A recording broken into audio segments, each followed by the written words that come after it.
Alright. So we're at the 10th drop. Again, I don't remember how many chapters are in this game, but we're about 40% done. So I'm going to assume there's about 24, maybe.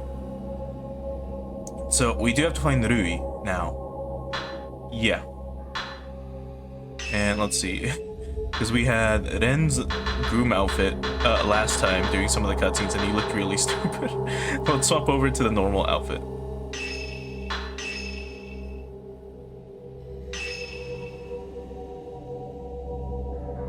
So, Ren goes in search of Rui, who has vanished from the antique shop. He heads to the Veiled House, which is where he saw Rui in a stream. Right, that's what happened.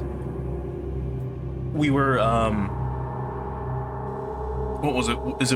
Was it when we were doing surveillance that that afterwards we kind of had a dream? Yeah. We fell asleep and we saw Rui in the Veiled House, so we now have to go and I guess get her.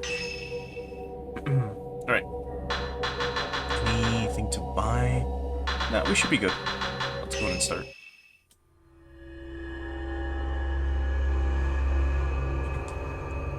So 10th drop, Ghost Marriage, Ren Hojo. Oh, that image looks really nice. Ren checks the surveillance footage only to discover that Rui has also been beckoned away to the mountain. He recalls the dream he had after he fell asleep. Rui was inside the Veiled House, aka the Watarai residence. Ren knows this is where he must head next. Right. And this is gonna be quite something. Okay. In my dream, Rui was in that folklorist house. The one that we searched before. I should check it out again. I might find a clue, which will lead me to Rui.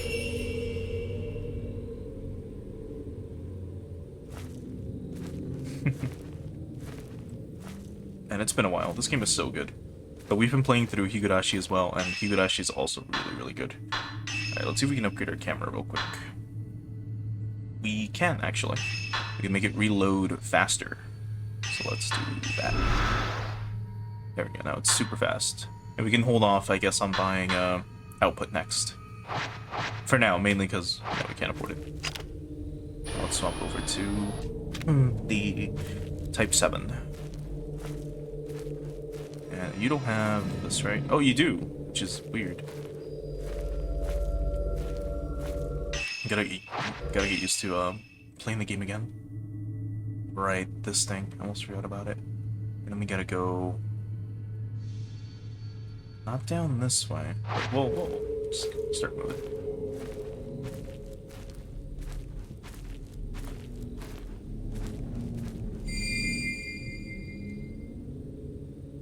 According to the map, there should be a swamp here.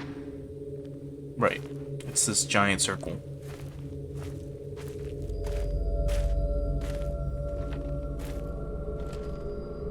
Which was this entire area.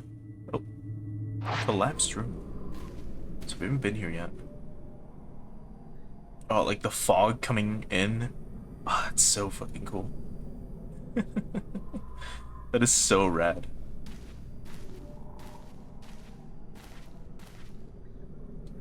The door must be locked from the other side. The wall the wall is falling apart. I might be able to find a way in. Well, unless we can find some other way.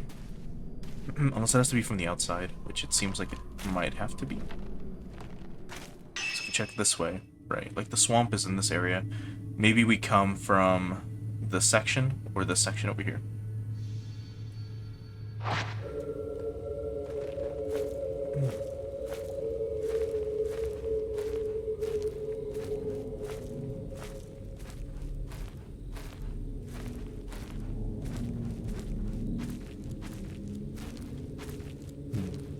Also, there's a split path that goes that way too. Does this lead to another area, perhaps? Overall.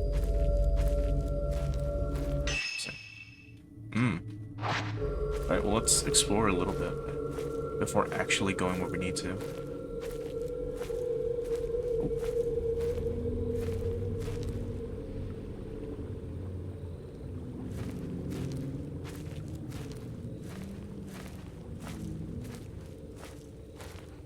I might also just need to remember how to play, because it's been a bit. been a good week. But I should be fine, hopefully.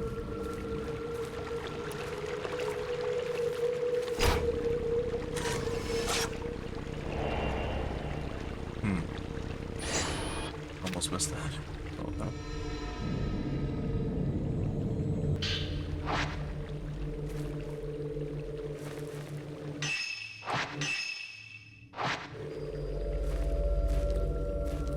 Okay. So the river thing is this way. Right, there's another path we can take this way.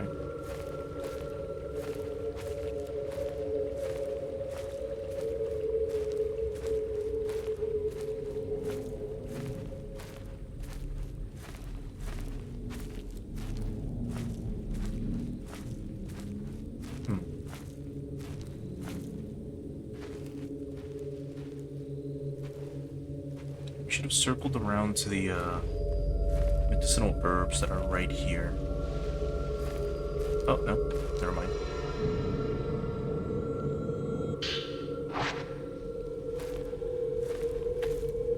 But we did circle around. Kinda. Yeah. Okay, let's try to go this way to go up here, and then down this way to probably go around into the swamp.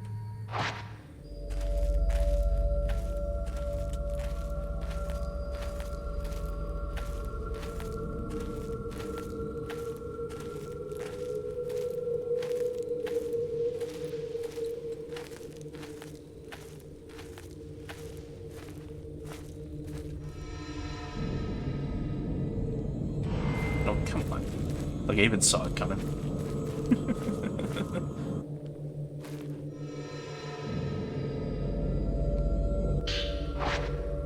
We took unnecessary damage, that's so lame. Alright. So, yeah, let's go up this way. Right? Yeah. Just move a little bit. This way.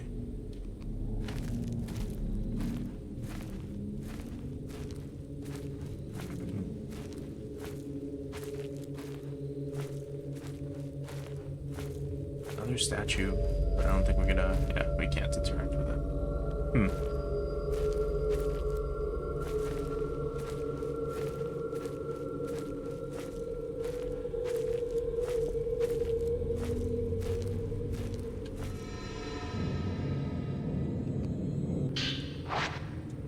Getting lots of purifying embers. Then again, I also took the wrong path. We have to go the other way. To go back that way. Let's quickly do this. Also, Ren seems to run faster than all the other characters so far. Oh.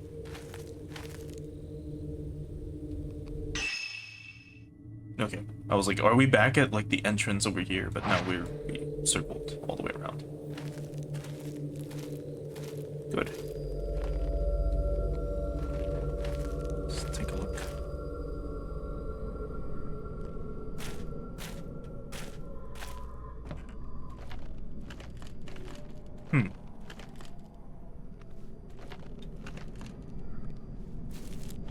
Everything's like rotting.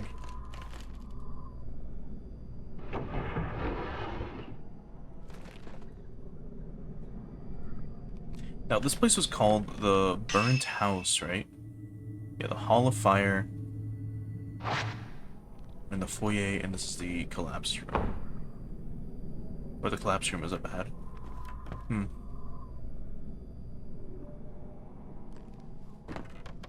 Wait, something. And door must be locked. As always.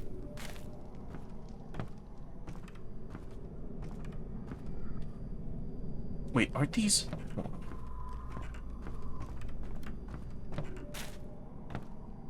Yeah, these are sliding doors. Yeah, they don't have a handle on them. How are they... How is it locked? Again.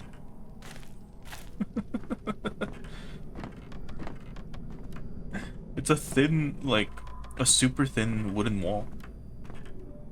Like, how is it locked? I'll try to stop ruining the atmosphere now.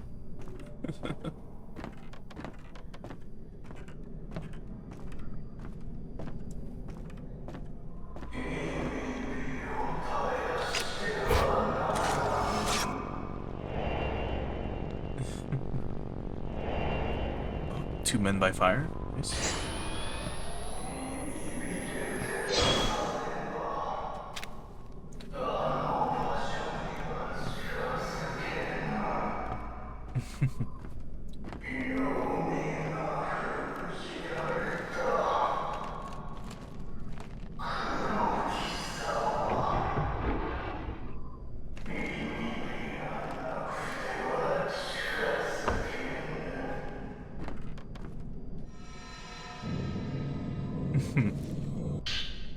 Some type OO. We still haven't used that at all in any fight.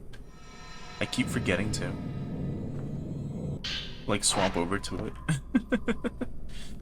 That might be it for this. It's, yeah, that's it. Alright, remember, don't approach the flames, or don't approach the shadows without the, like, special flame that they were talking about.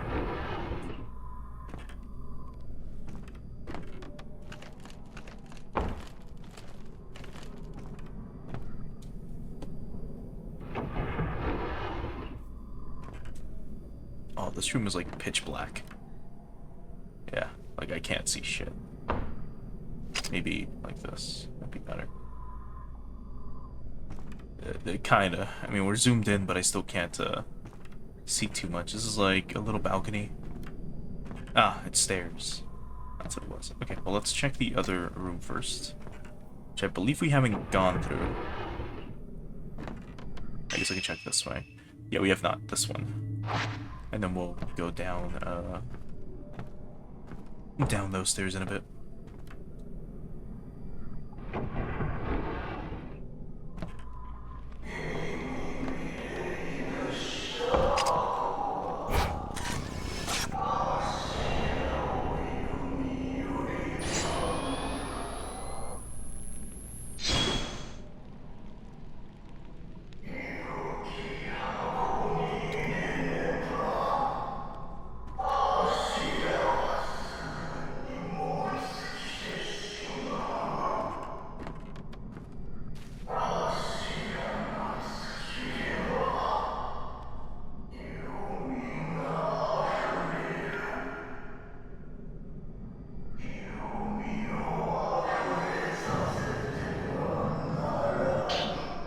Okay. The Black Reliquaries. There was an old text lying on the floor. It mentions reliquaries and black water. The reliquaries protect the maidens from the black water. They are filled with black water and a maiden is shut inside. The maiden becomes a pillar protecting the pure water. The reliquaries prevent the pillar from melting away, keeping her within the water. They must not be opened before the pillar has crumbled. The only one who can open the reliquary... Sorry, the only one who can open the reliquary is the one inside. That's quite something.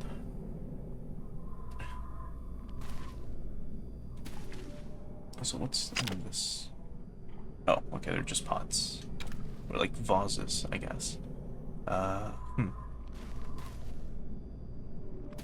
one thing that I find pretty interesting is like the ghost voices.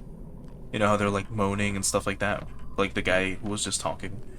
It's a little weird because like I can't make out any words that they're saying, and if we didn't have subtitles, I mean, we'd be kind of fucked. But also, I have no idea how any of the protagonists can hear or understand. Well, they can hear them, but I don't know how they can understand what they're saying for the most part.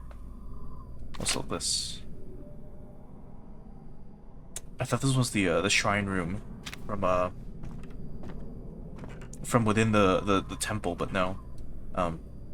Either way, yeah, I have no idea how they can understand them, because even with like, even trying to make out any Japanese words like out of what they're saying is incredibly difficult. Mainly due to the kind of whispering and moaning that they do. Yeah, we can't go back that way. So we've got a door here and a door here. I believe this leads to the collapsed room. Yeah, so if we go straight ahead, we should be able to unlock the door, I'd assume. The door is now unlocked. Yep. So this leads back to the other side.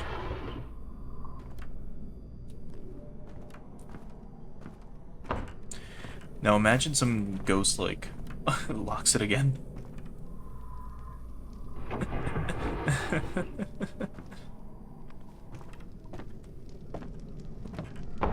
Okay. So what do we have here? Just more general statues. An altar. A flame? Some wood that's probably rotten.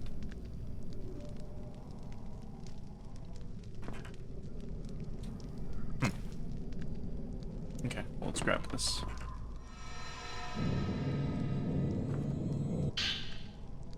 On Flamekeepers. An old text has been left atop a burning altar. It seems to be about a Flamekeeper. The forbidden flame mustn't go out. It purifies water and drives back the darkness. The forbidden flame fends off the black water, and only those who hold the flame can stand the shadow spring. The forbidden flame must remain.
Rui didn't come here. I need to get to the folklorist house.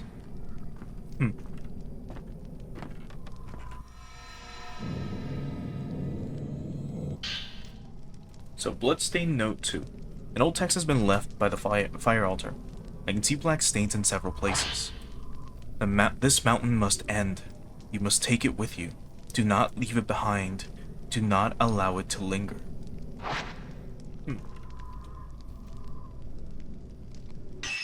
Interesting. And then this door was also locked. Somehow.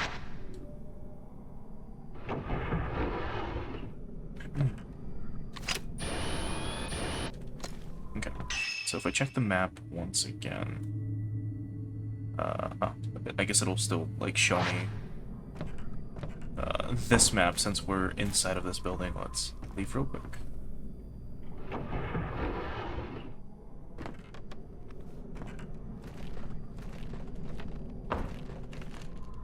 Okay, now that we're out here, should be good enough. Okay. So we are at the back of the swamp area. And I forget where the folklorist home was located. If I'm honest with you. But I guess we can just follow the trace. This. So once we go all the way around again. Alright, well, we'll quickly just run through.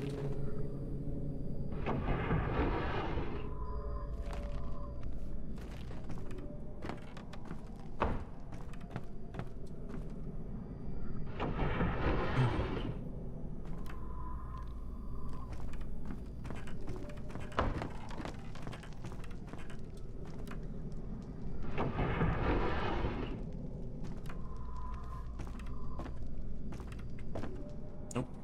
It was this way. Okay. This should do it. So now that we're back out here, so to go that way. Now where? Sorry, I'm gonna like book it a tiny bit. Oh wait, I think we can just have it on, right? Yeah.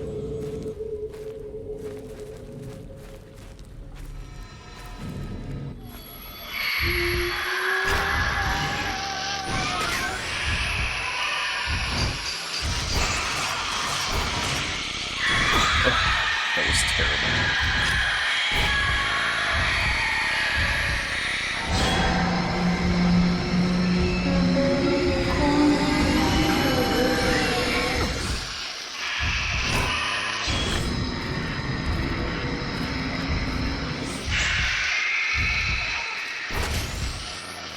Actually, give me 1 second.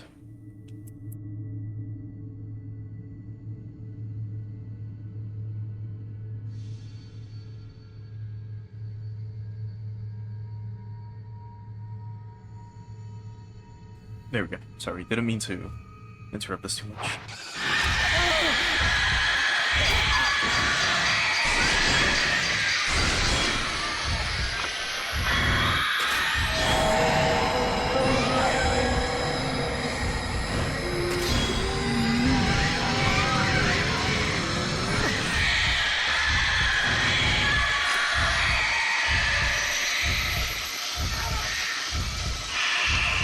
Oh. She's still undead.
Come on.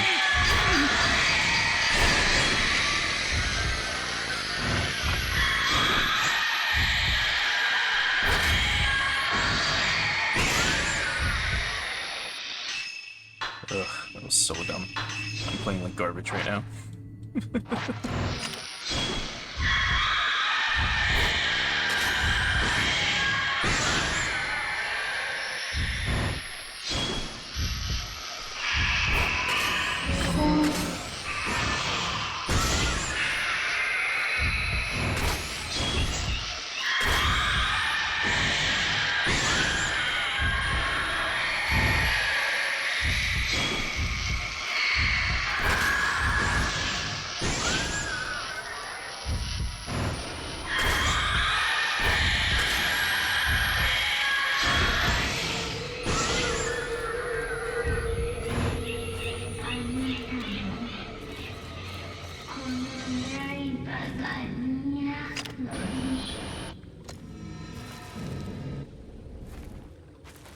Anyway.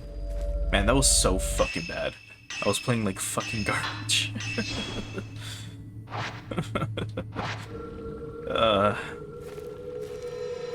Where to next? I think I see the home.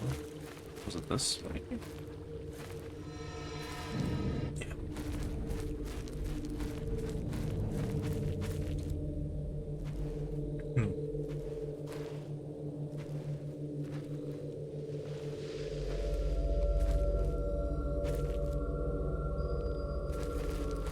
Okay.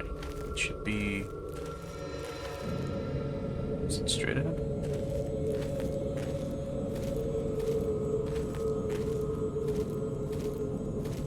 Wait, past the doll shrine? Oh, right, I believe it was behind the suicide forest or whatever. Or the ghost marriage forest. Right, that's where it was. Which is, yeah, behind this entire area. Alright, then let's move on.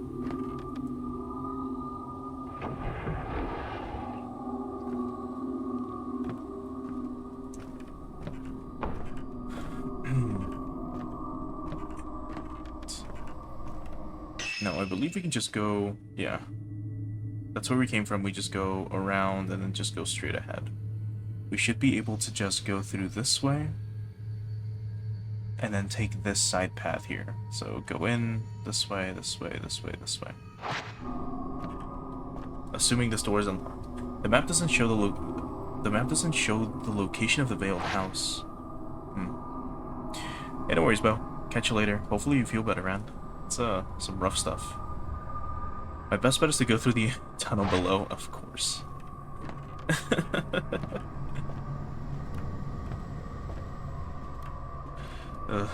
Alright.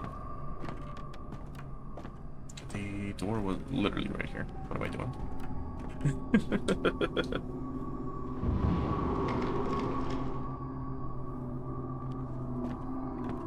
Okay. Yeah, this way.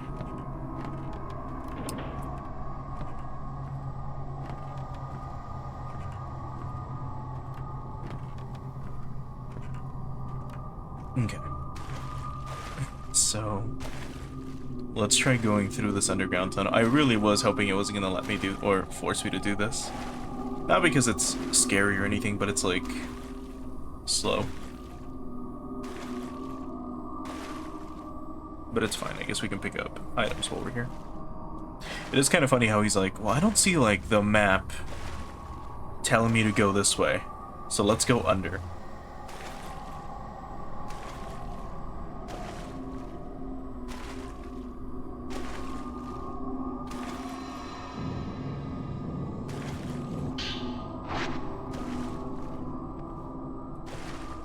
Oh, right. This is the dead end. Let's go back this way. I'm gonna try to book it a little bit.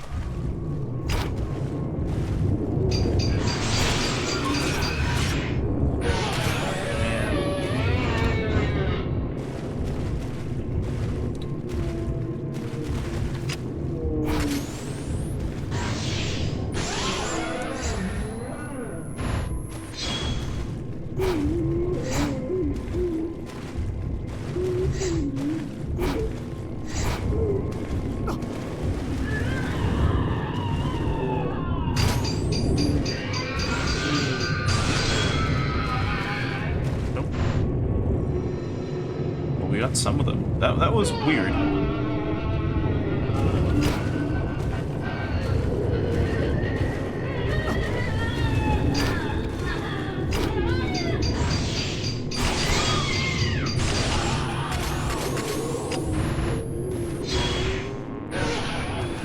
Shit, I missed it again.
he's so slow, man.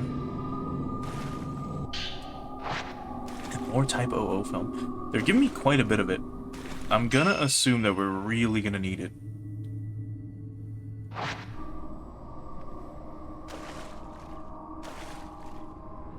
Because we've been given, what, 2 of it now?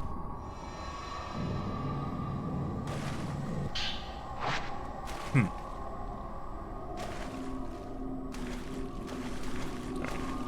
Let's try to move on a little bit.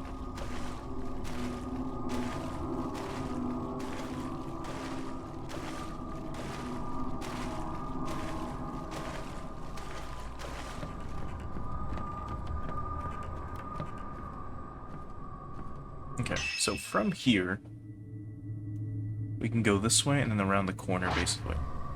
Assuming this door is unlocked.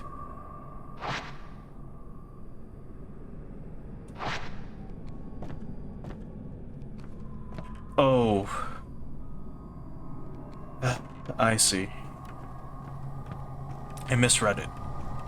That's my bad. Okay, so we have to go all the way back. Oh, God. I mean, I'm going to be cutting all this out probably for YouTube. But we have to go all the way back. We have to go to the Shrine of Dolls. And then from there, we have to...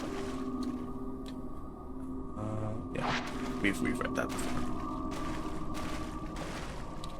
Sorry. So we have to go back to the Shrine of Dolls.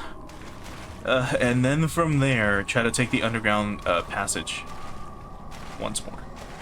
So that's my bad. Right,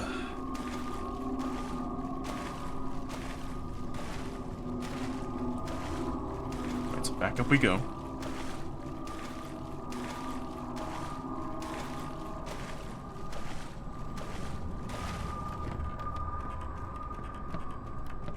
And instead of going down there, we go around this corner to this.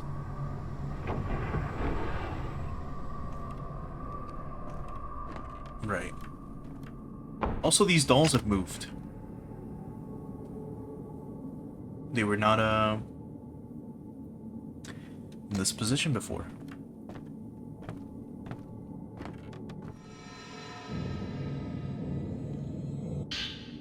So, Shiragiku's journal. A journal with a white chrysanthemum emblem. This belongs to the white-haired girl. Shiraguki. What a name.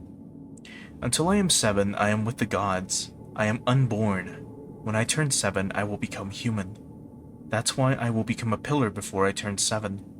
I'm not long for this life, but if I become a pillar, I will not die. I will be an immortal flower. I will go on forever undying. But will I be alone forever?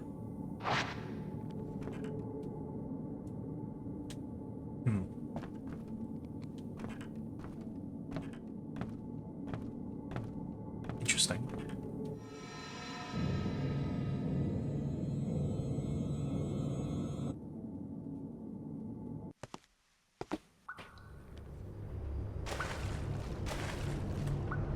Now the womb cavern. So let's try to book it a tiny bit as well through this area.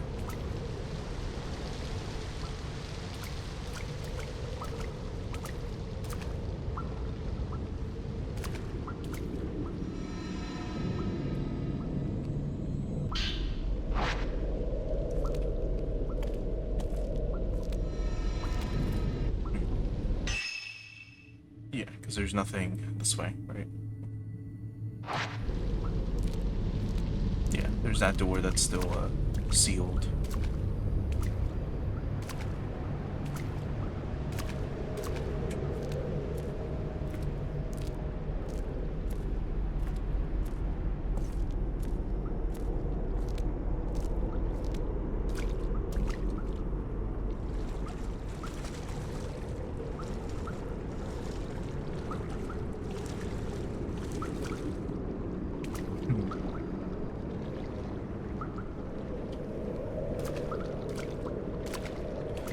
Now, last time we had to get a key for this area, which we got. And they kind of just skip us opening the door and teleporting us on the other side.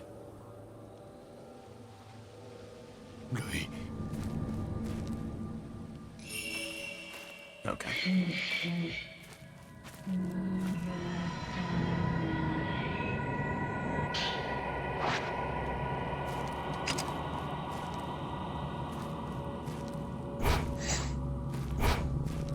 Oh, the tall woman again.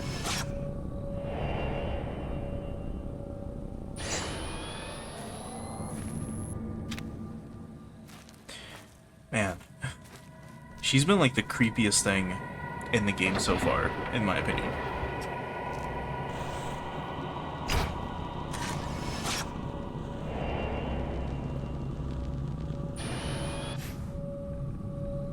Was that Kazuya?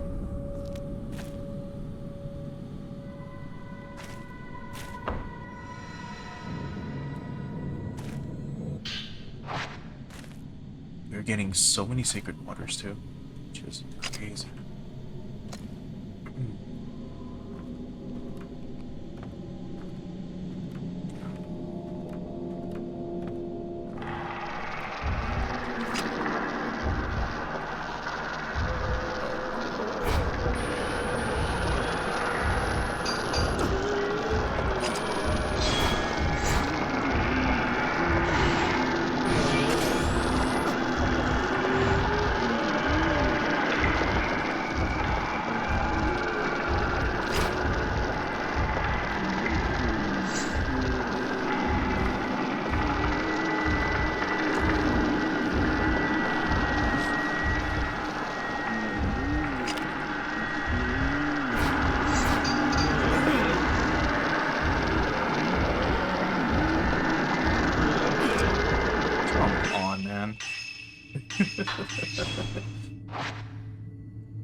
Come on, dude.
Man, I am playing terribly tonight.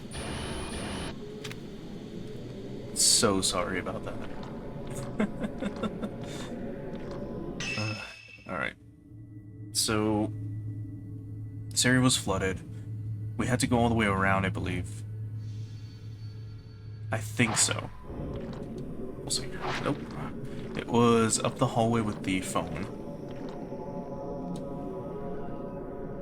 I could see a room through the sliding door, but there isn't anyone inside. True.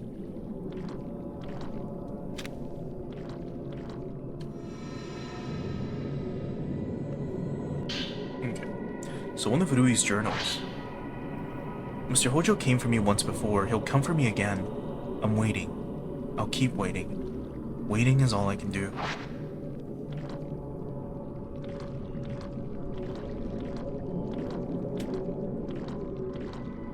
This is where we had a ghost come out of, like, the water. Like, crawl out of it.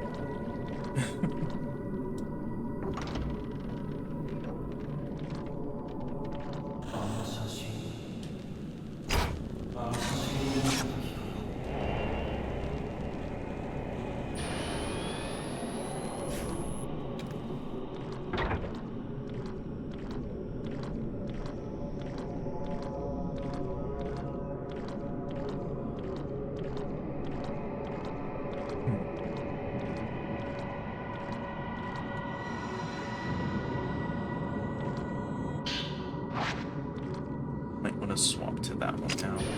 Got quite a bit of it.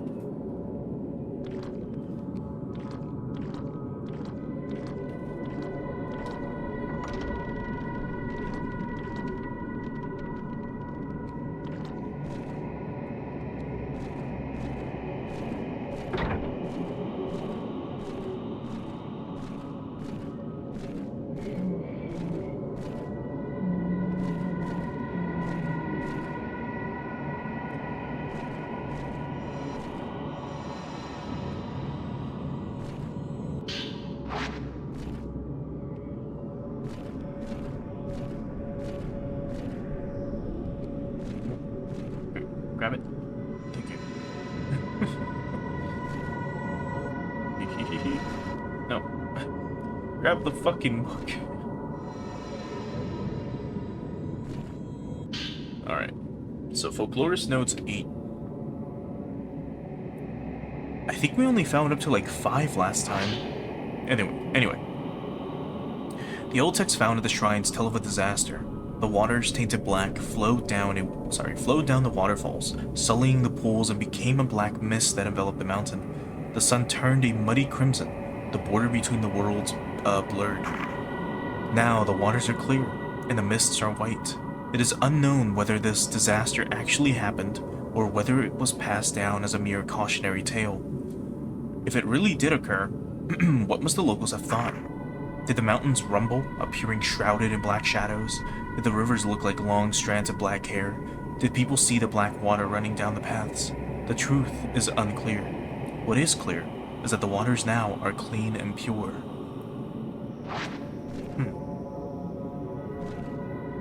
Well, we heard moaning from this end. And it's now unlocked. So...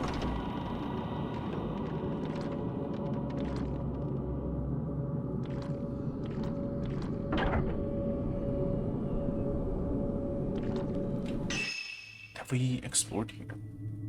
Room with the pit. Right. Yeah. Is there anything else? No, there was like a terrace or something back here, I think.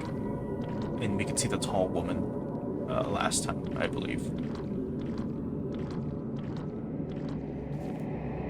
Oh, never mind. No, that's the way down. Right, the other way down.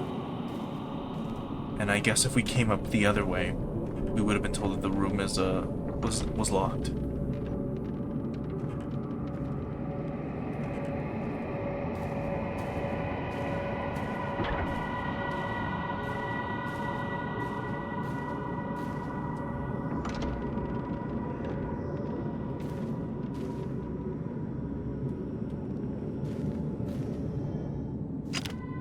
This thing wasn't here before.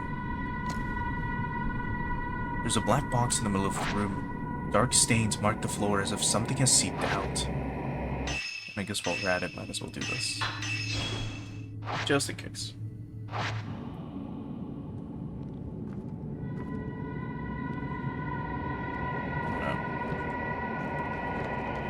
You wanna reach and grab it?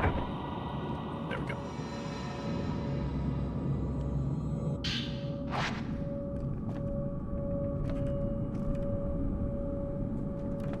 Okay, let's open the box.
I think that was the granny from before, from up in the mountain. Or am I? Hmm.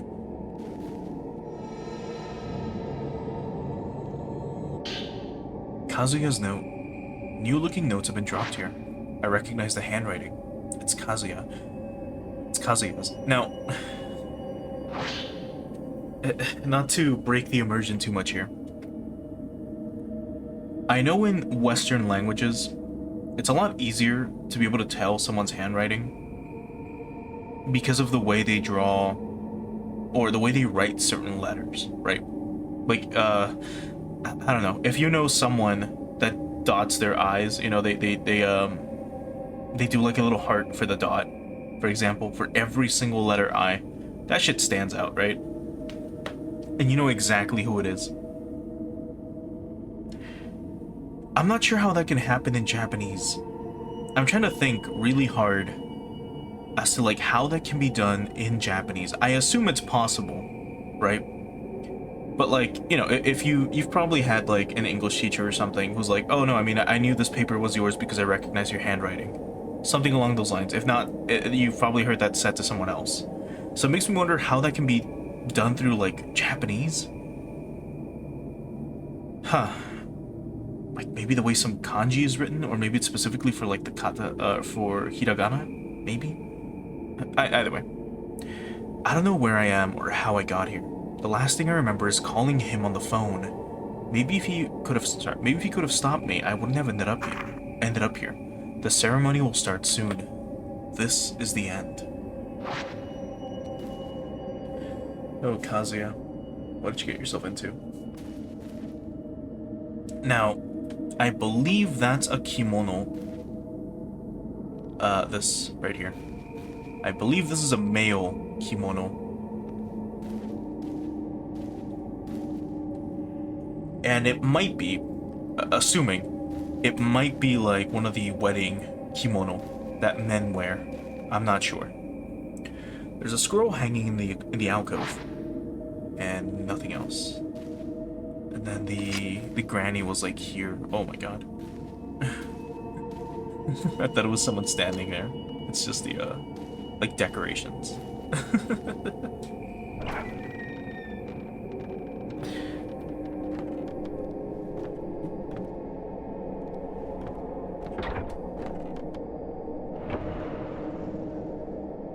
Another kimono.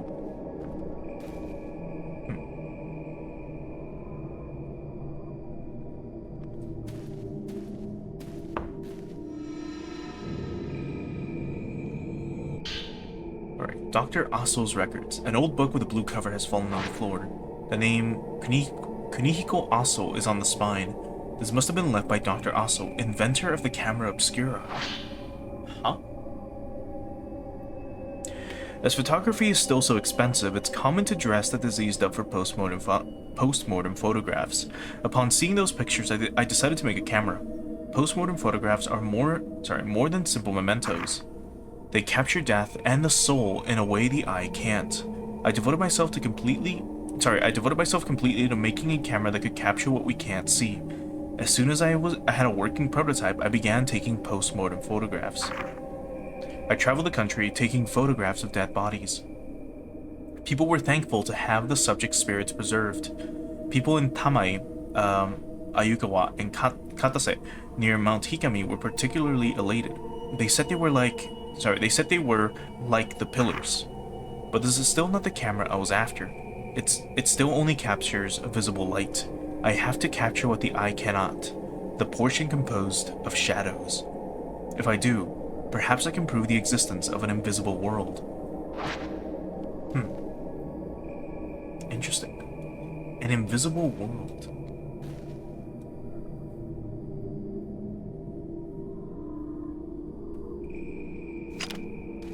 And this is like the little room we were at just now, I believe.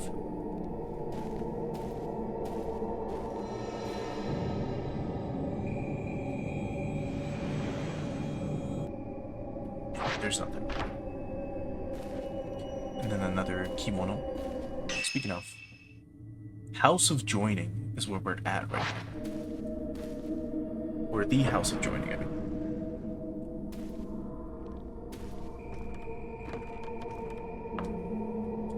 And the door must be locked from the other side. So...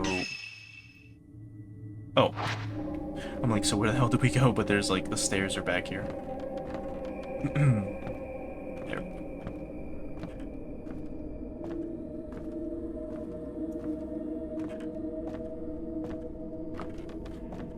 I assume I can do this as well. Yeah. To kinda guide me. A partition screen divides the hallway. Rope hangs from the ceiling, decorated with several red cloths. Perhaps it's some sort of ward. Yeah, more than likely. Because otherwise we'd just, you know, remove it. Or move it out of the way.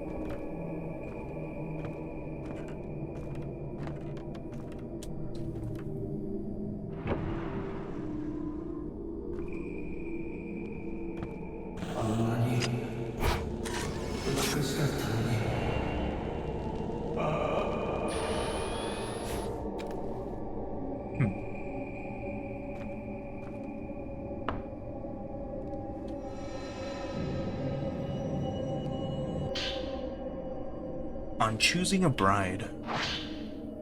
Grooms are brought in from other places. The groom makes his choice from illustrative votives. The wedding celebrant calls upon the chosen immortal flower, and the two are brought together. The immortal flowers are waiting for someone to join them in their caskets. All they can do is wait for a partner. They cannot choose. That is the immortal flower's final wish. That's quite something. So, people would come to these rooms, or to this room specifically, I guess, and look at pictures of the pillars, and from there, they would pick one of them, and then have a ghost wedding. Talismans hang from the walls and ceilings amidst the images of couples getting married. Red cloths are tied to a rope stretching across. This one. Talismans hang from the walls and ceilings amidst the images of couples getting married. This one.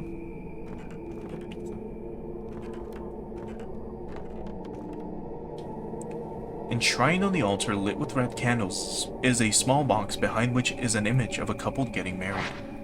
Countless more wedding images adorn the walls and ceilings, but they are all somewhat dirty and appear quite old. Interesting. So we've got, like, tangerines, rice, apples, and what I assume might be just bread. Or some giant dumpling.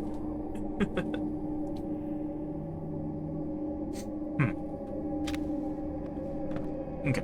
So we can either go left or right. Let's go this way first. Or actually, yeah. Because I knew it was probably going to tell me to go the other way. Well, now we have to go the other way.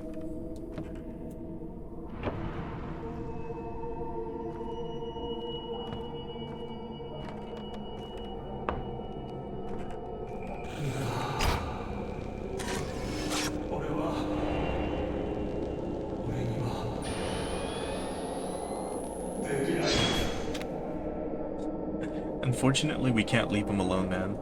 They're the ones that stole or kidnapped our assistant. But also, hey, Reno. Thanks for stopping by.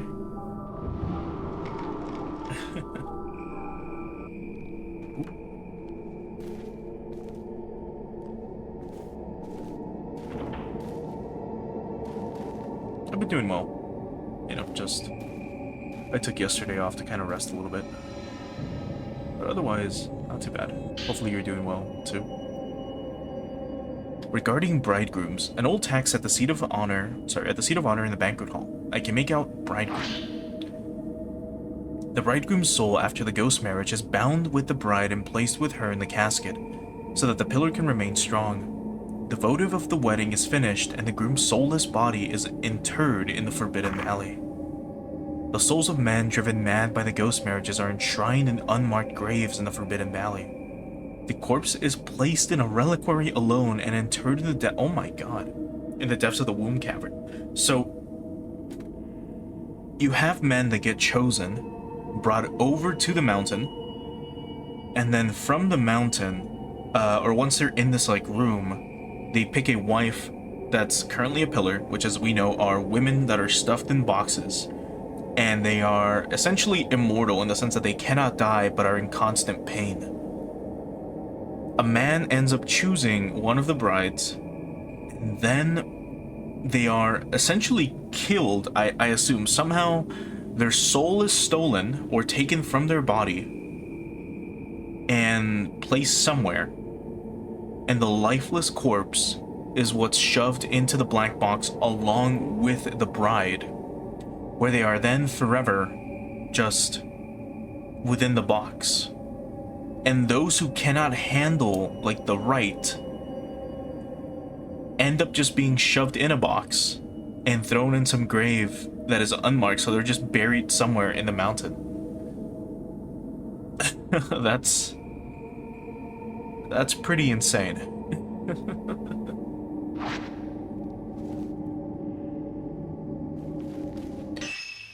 Alright, let's I assume it wants us to go this way, right? Yeah. So let's go the other way, which was... even if you are here just to lurk, this is more of a viewing game than one where you are constantly interacting because of this shit. As the creepy women walk towards me and whisper, "Oh no."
So many points.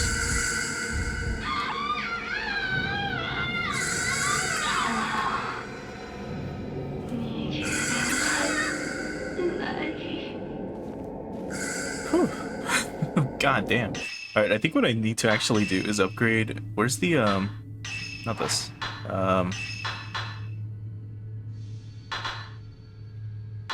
That slows down... Oh no, it's not this.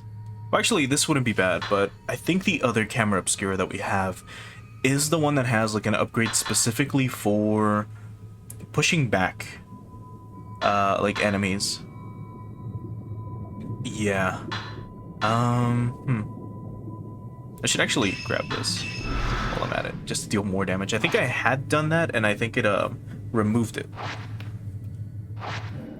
Still, that was okay. We're a little wet, but not too wet. So let's proceed.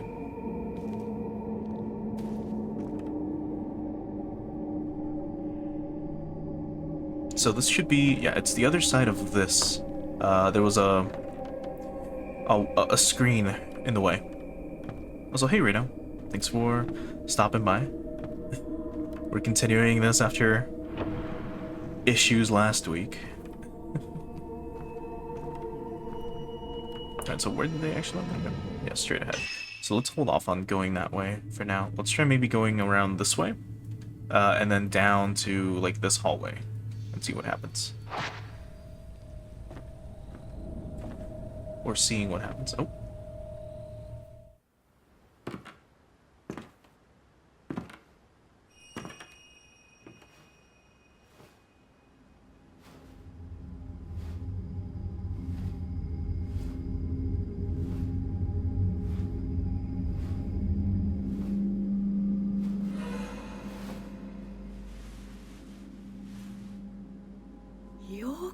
いらっしゃいました。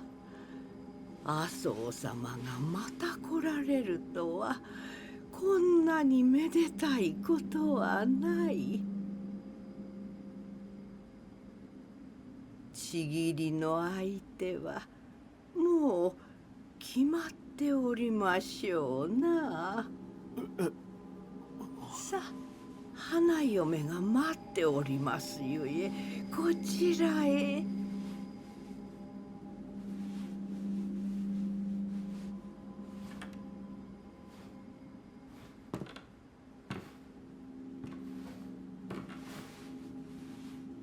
さあ。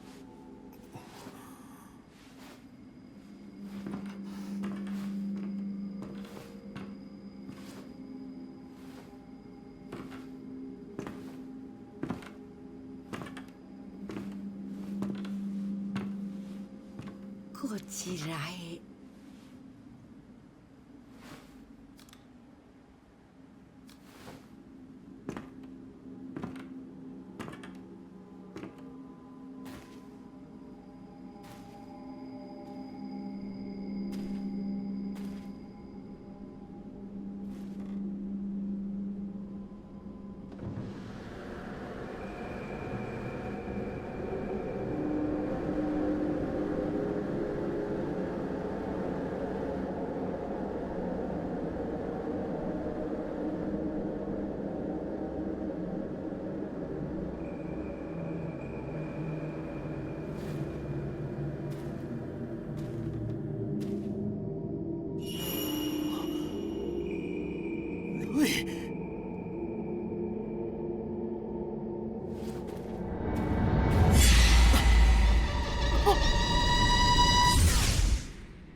歩けるか。は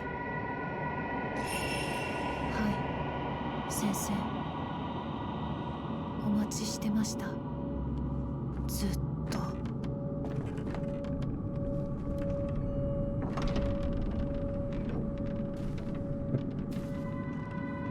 I guess I should have gone the other way to maybe get more items.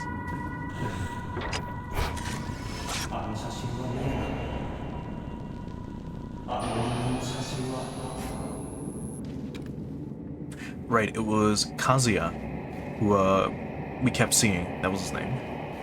I think we checked this door and we couldn't open it, or we did open it.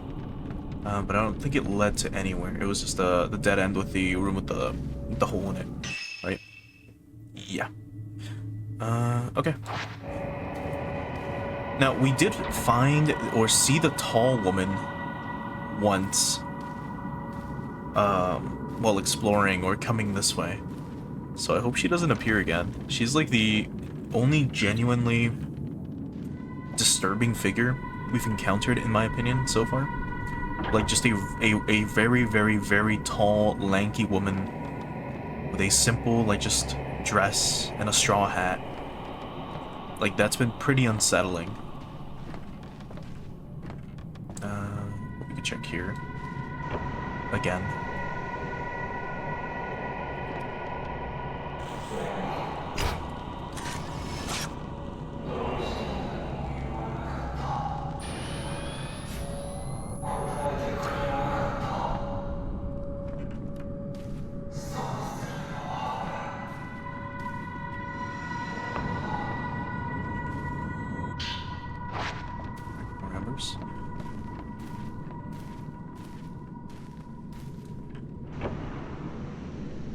Just keep looking around a little bit.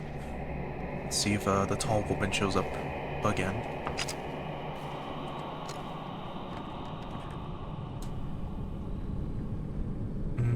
Right. Yeah, because last time she was like here. Just all you could see her face up here. And she was standing, just staring down at you.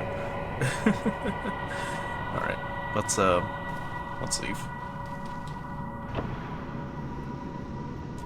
But yeah, I remember we had come to this place And when we reached that room above, we were transported to the manor, or the shrine, I guess, in the inner shrine. And that was after we found Rui inside of one of the caskets with filled with black water. We pulled her out, and then we had that hallucination, I guess, or the transportation. Right, and this is the hole where the chick came out of once. There's nothing in there, so let's go this way.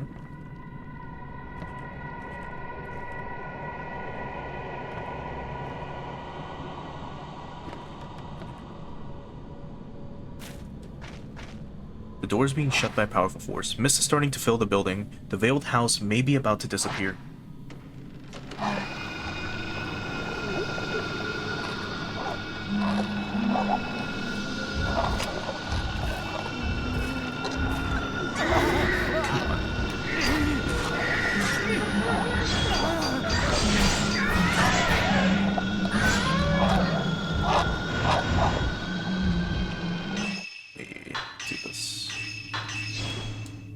Wasting so much, like, herbal medicine.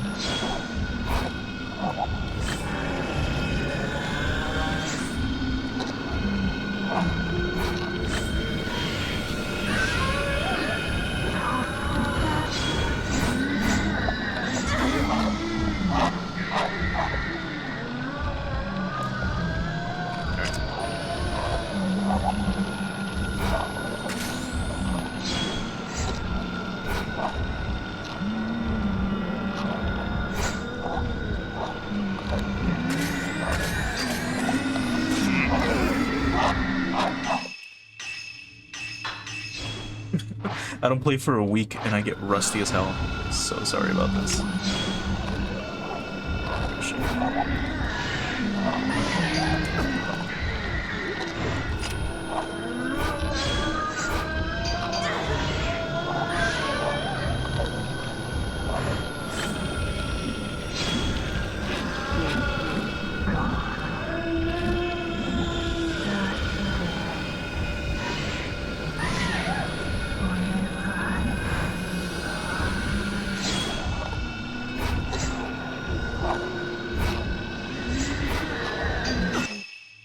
God damn it. I pressed X to activate our special attack, right? The quadruple shot. And the second that I did was also the second I got hit. So that's why this is happening. Well, I was able to still dodge. What the fuck? That's so dumb. That's the only thing I hate about this game so far. But that's more on me, really, than anything.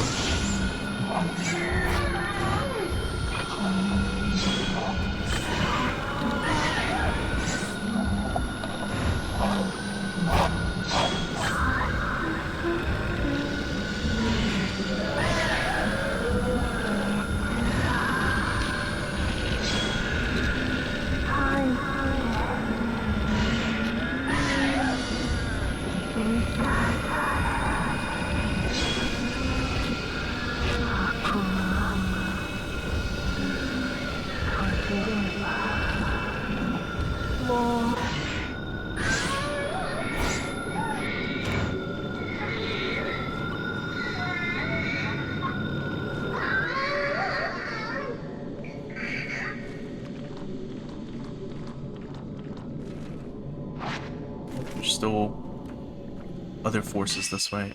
Where else can we go? This way, right? Yeah, so straight ahead. And where? Through this door, and then back here? Actually, wait, wasn't this the broken hallway? We'll go check. Could have sworn we just came from here. Oh my god, dude.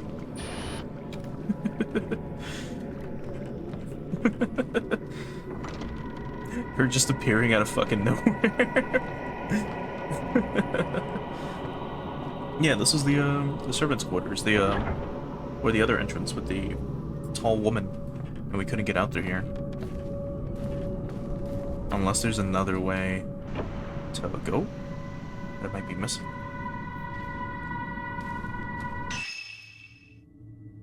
Oh, no, no, we go this way. I see, I see. Okay. So, then it was... Yeah, this way. Which I don't believe we've taken yet.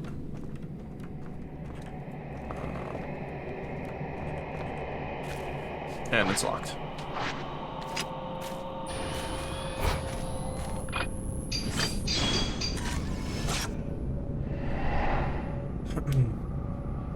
Okay. So portraits of the deceased. That must be where the key is hidden. The portraits from the photograph must be somewhere in this house.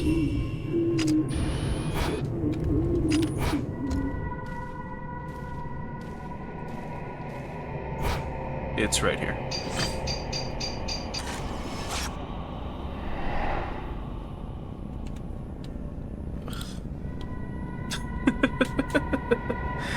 Oh god, I feel so dumb. Anyway, that's fine. It's whatever.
Kazuya dropped something when he disappeared. These notes are crumpled and heavily damaged. There's something written here. It was over the moment I saw that photograph. I'm done for. The moment I fixed my eyes on that lonely face, I bound myself to her.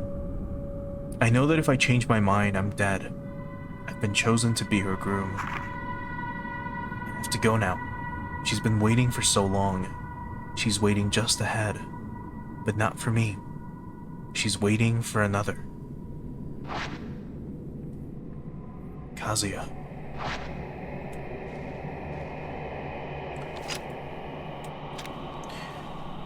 Yeah, so they shoved him in the box as well. I kept thinking it was this couple. But then I realized I think that's a man. And then my camera wasn't reacting. Because normally, again, when you walk near something, the corners of your screen will have like little white marks or whatever letting you know, hey, there's something here. And it wasn't happening when I was walking through this. But either way, portraits of the disease that line the lintel. The dampness has blackened the photos, making it hard to make out their faces. Or make out the faces.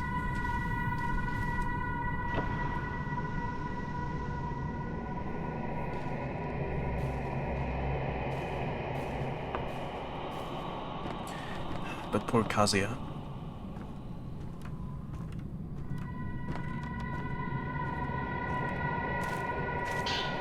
And we open the door. Now let's get out of here.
Ren found Rui in a reliquary in the Veiled House, only to be pulled in himself. He awoke in an unfamiliar building. An old woman dressed in white led Ren to a room in which Rui was waiting, dressed as a bride. This seemed to be the room in which weddings between the living and the dead are held. Rui suddenly changed into a fearsome bride wearing black. Then, in a flash, they were back in the folklorist house. There they encountered Ren's friend Kazuya, whose own wedding to a ghost went horribly wrong. The Veiled House vanished into the mist, with Kazuya still inside.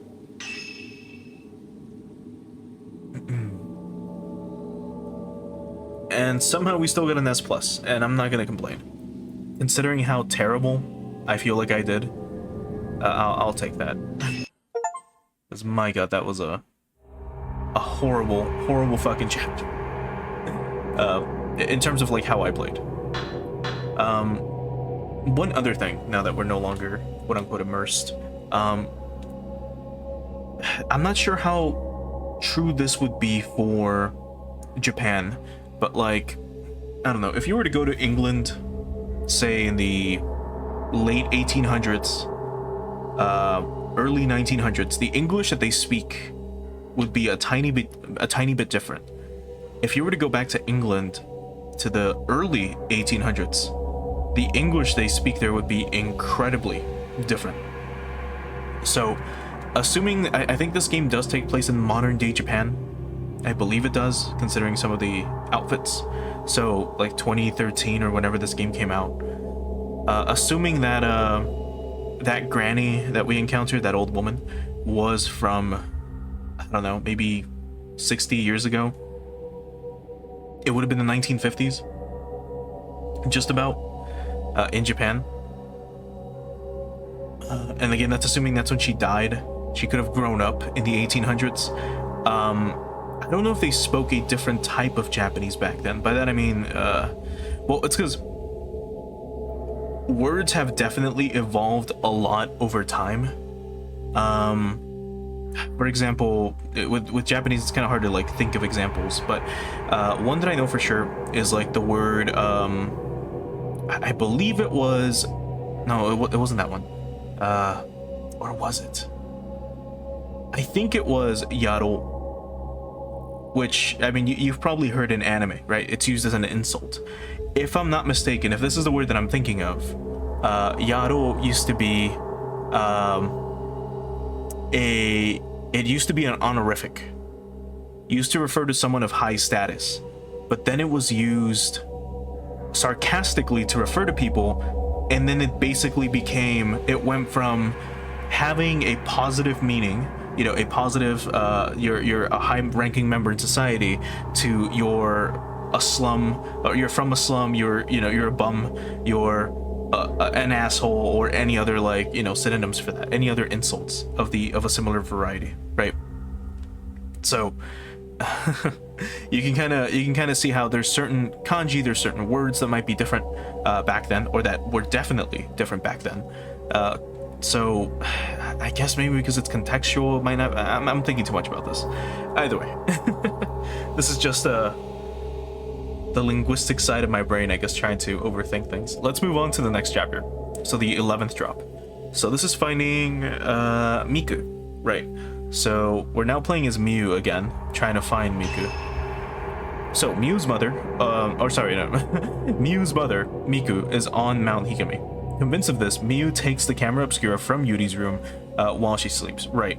So she basically said something along the lines of like, if you won't help me, I will do it.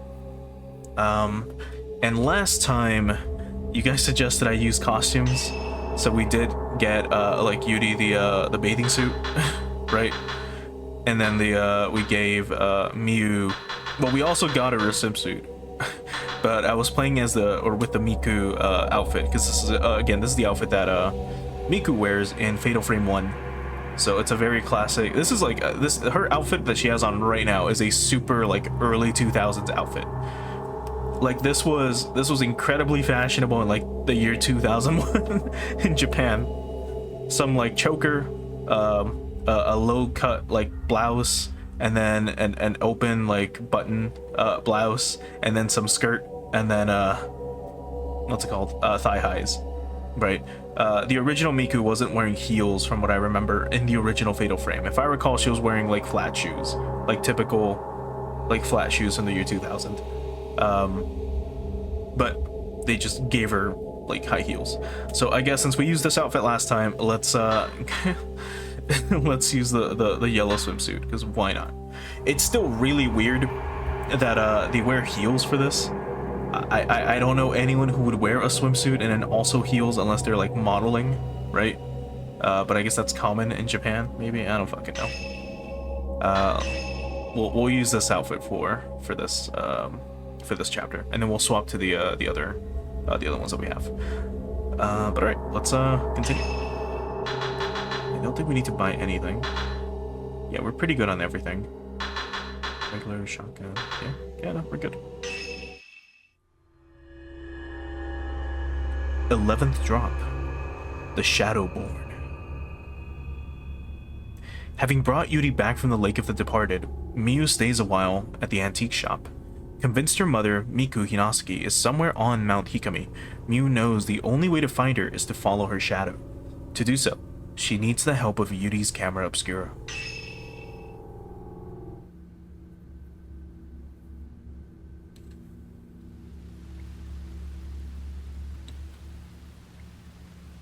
I saw Mother's trace disappear in the cemetery. Maybe I'll be able to find something if I examine it using the camera obscura. I wonder if I can borrow it one more time. Right. It's so weird, just like like she's just wearing a swimsuit. Like while in this like antique shop. It's so fucking funny. I guess we can check the rooms real quick, or these things, see if they have anything. There might be items in here again, or notes, or whatever. But I don't believe so.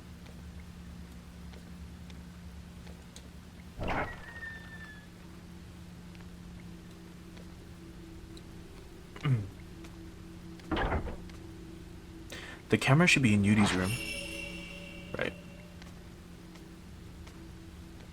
So instead of asking her to come with us, we're just gonna, like, go for it. Oh, man, stuff like this is, like, beautiful. Like, just rain against the window. It's so nice. The only shitty thing is that this fucking house is haunted.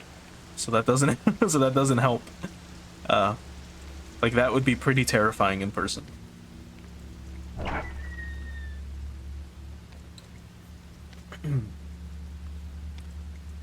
Well, there's the camera. And there she is. She looks so dumb. It looks like she's having a bad dream. Yeah. She's wearing such a weird outfit. With the camera obscura at my disposal, I'll find Mother for sure. So we got the camera obscura, and now we can use it. There's some notes and a photograph under the camera. So, Miku Hinasuki. Is this where my mother went missing? Why would Yuri have this? Subject Miku Hinasuki. Client Sachi Iyama, friend. Token personal photo. Details disappeared searching for her missing brother, but was found. Mother of one, father unknown, disappeared again 3 years later. Note. Photographer. Client is her daughter's guardian. Result, search abandoned. Attempted shadow reading several times, but traces were too weak to follow. Suspect subject is alive, but a newer or stronger token is required. It may be that the subject does not want to be found. And then here's a picture of Miku. So this is what she looks like 10 years later, just about, from the previous game where she was like 18 or 19. It's her photo. If I use the camera to follow her trace, I can do it. I can find her.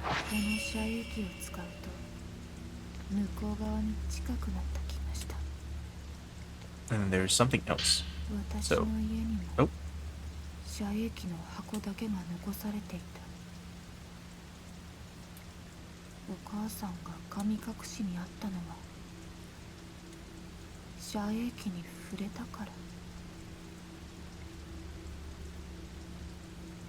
A notebook has been left on the desk. This looks like Yuri's diary. When did I realize I could see things that others could not? When did I realize I could hear the voices of dead people? They tell me things. They whisper to me the same things over and over. I have to cover my ears so that I don't accidentally listen. If I listen to them, I'll know. And if I know, I'll accept it. Many, many, many voices all talking to me. It doesn't make any sense. If only I could stop them from whispering to me. Yeah, that sounds like a literal nightmare. Like a terrible, terrible nightmare to be in. Swap over to this.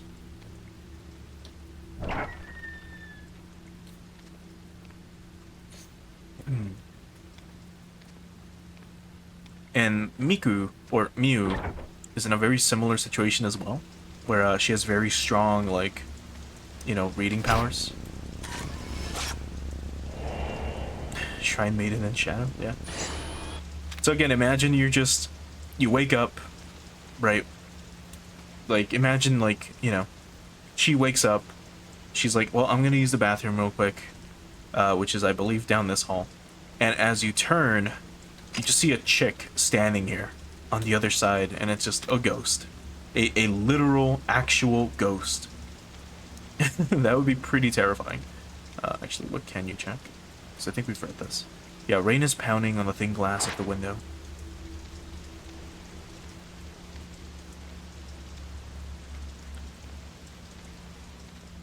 Like, that must be terrifying.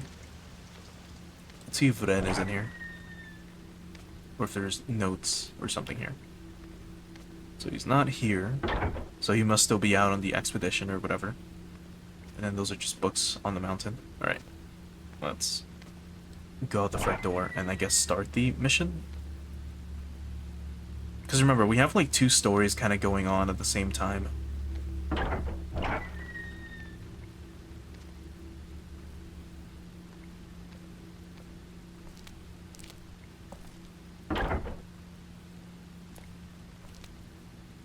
And we've got cameras like fucking everywhere. Which, mind you, they're not to like stop robbers, because crime is relatively low in Japan compared to most places, but it's to catch ghosts of all things. Also, that camera looks cool. Which, yeah, that is a camera. That is pretty neato. It's a big antique sofa, which someone's grandma probably has like a sofa that looks just like this. But alright, let's actually move on. Now I have the camera obscura and the photograph of my mother. I'll be able to follow her trace. This time, I will find her.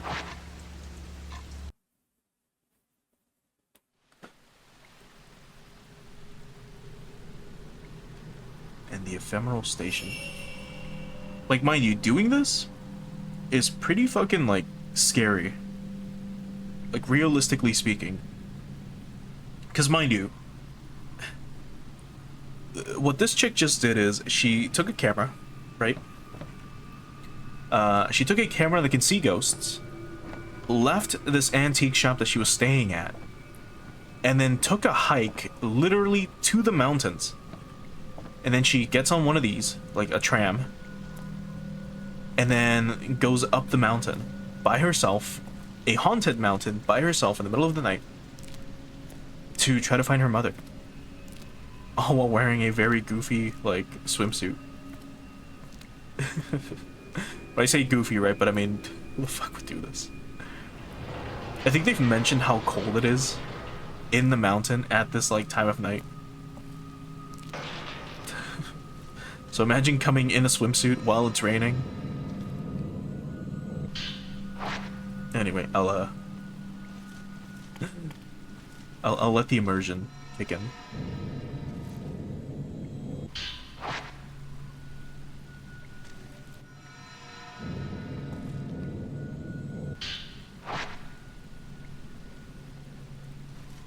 I say as her hair, like, curled upwards, literally.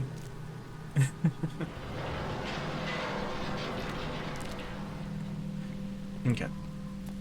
Now, we are about to get wet, because it is pouring out here, and we're about to leave you know, the roofed area.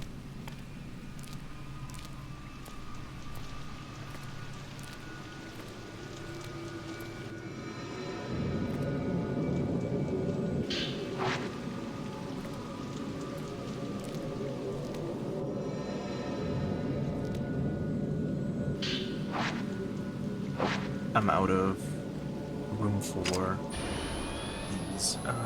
We could take 4 pictures real quick. Because it's 24 per pack, I believe. Actually, we have to take 5. Because the limit is 99, not 100.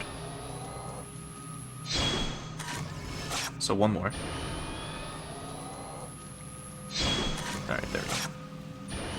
Right, this should be enough.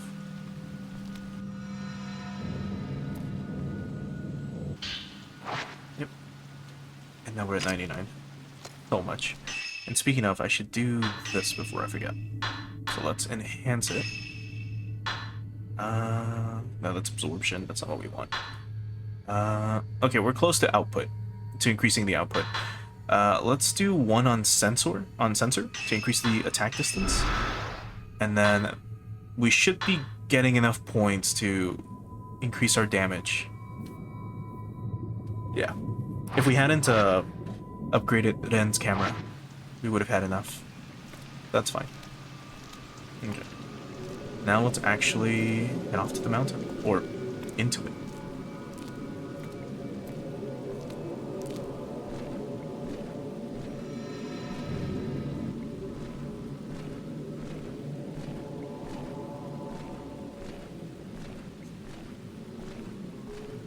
Unfortunately, though, we are now, like, first. Meaning ghosts will easily, get us, or start appearing.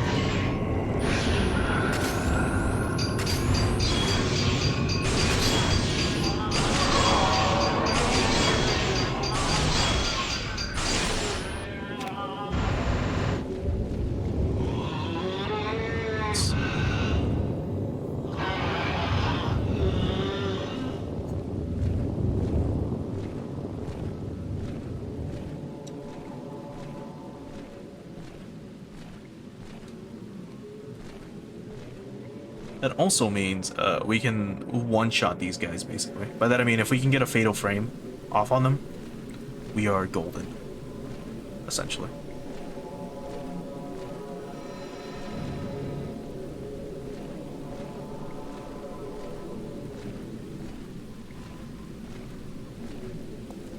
Okay, now there should be a path this way with nothing in it, but there's usually items here.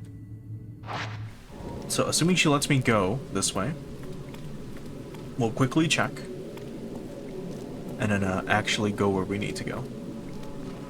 Unless this is where we need to go. No.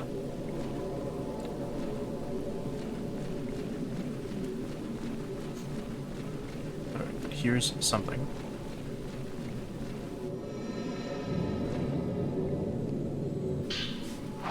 Type 00 film, good. So we got rocket launcher film. Now let's check the other side, which should be like right in front of me. Yeah.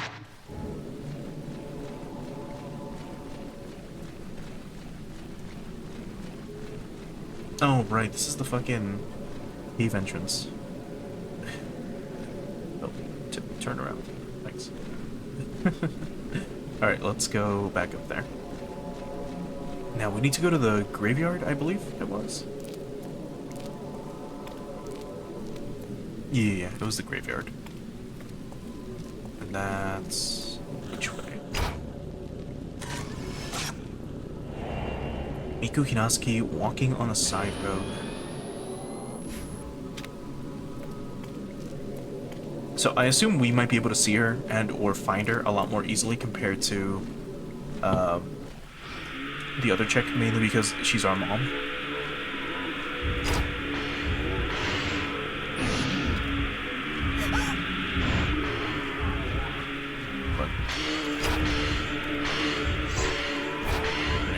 There's 3 of them.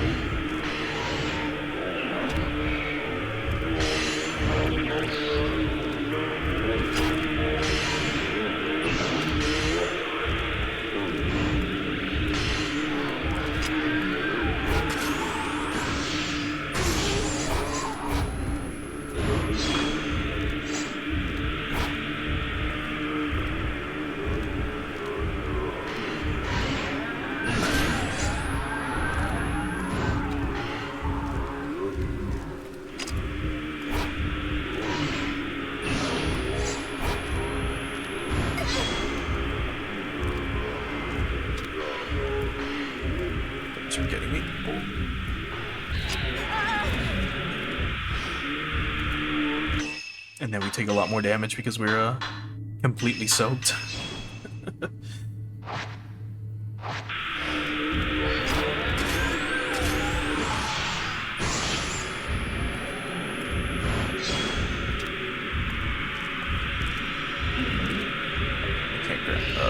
Grab him.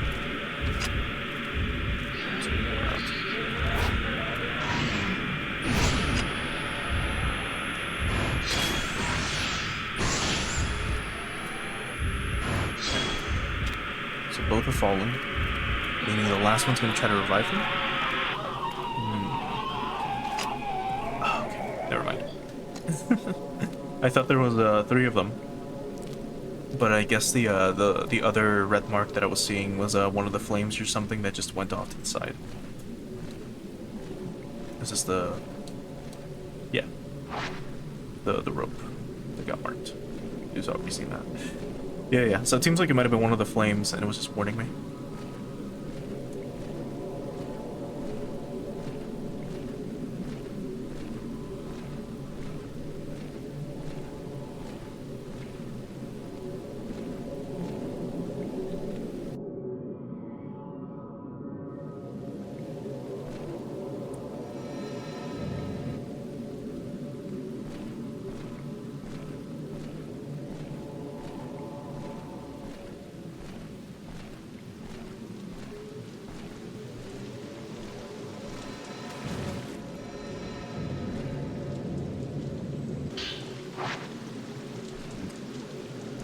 Here's the graveyard.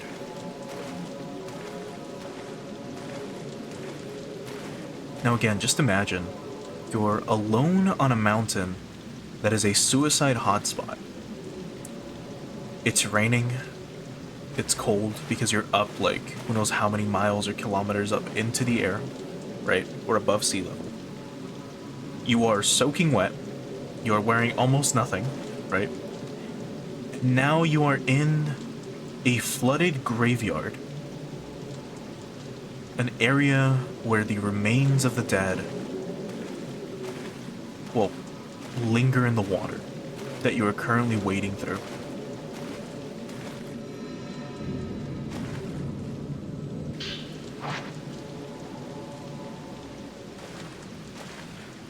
Did I mention it's cold? So we have to go like that way. I believe it was up here and then up this way. So we could explore through this entire area. I think I should. I should still check this area just for like more stuff. Because there's probably going to be goodies or items to get. But I'll try to move a little bit quickly. Just so we can get the best score and stuff like that.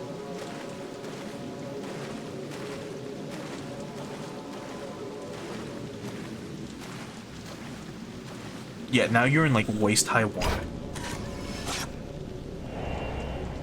Like that too. Like the water is like right up to your ass. Like literally.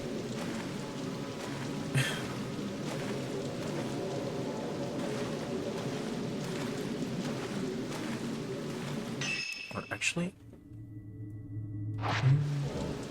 did I miss the way to go? Yeah, it's right here.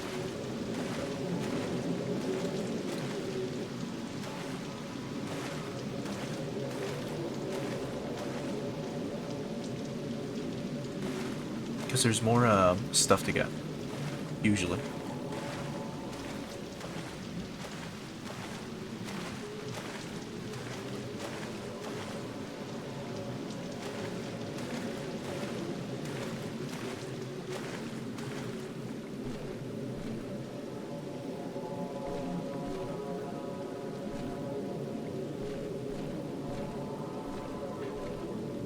Alright, so this is the cherry blossom tree where we fought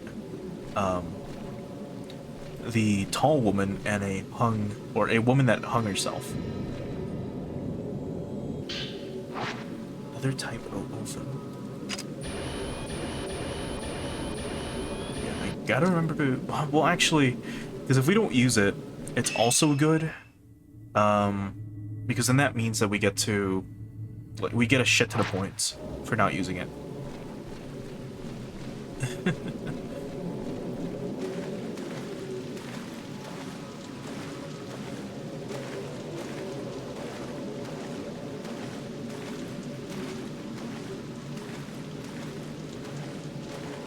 right. Oh.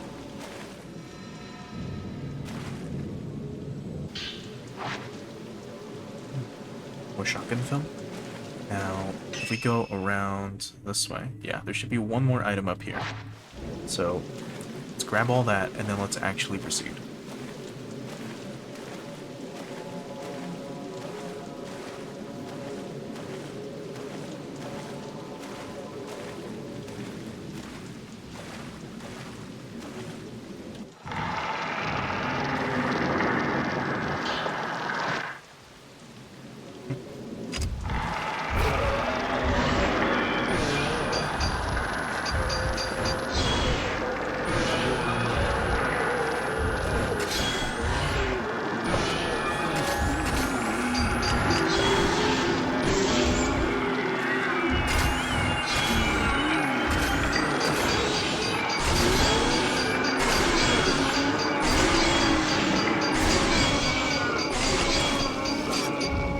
Oh, we wombo comboed him.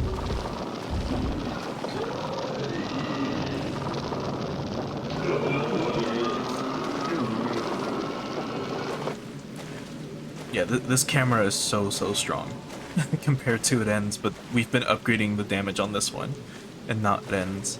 So I don't know if you noticed, but when we were doing the when we got the fatal frame, by that I mean God, look at her hair.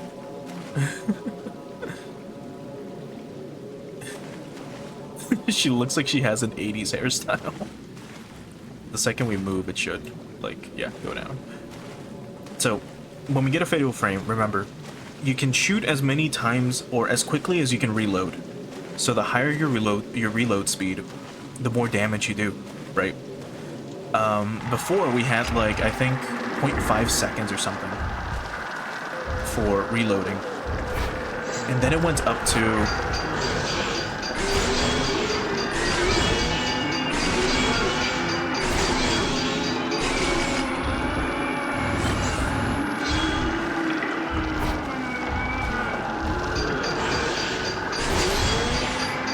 like there, it was like a minute and 14, or like a second, and 14 milliseconds, something along those lines. I think the better the fatal frame is, I'm pretty sure the better the fatal frame is, the more time you get. And in that last fight, not the one that we just had, but the one before it, it was like 1.5 seconds, which is insane. I think that's the most we've had in the game so far.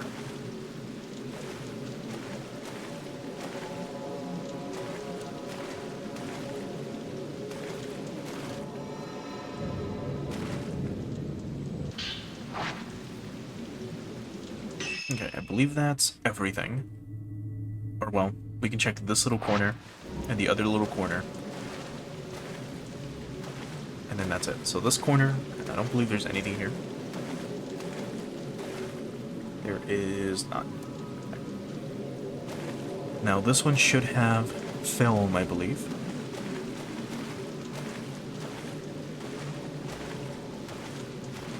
Oh no, it's sacred water. That's fine. Okay. Now let's actually go where we need to go.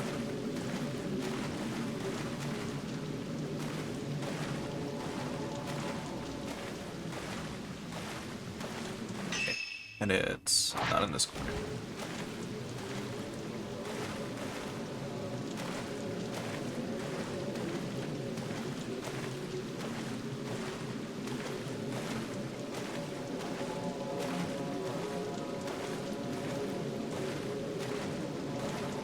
Okay.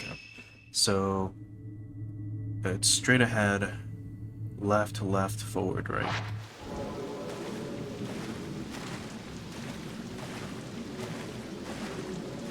So left this way, right? Yes, up here.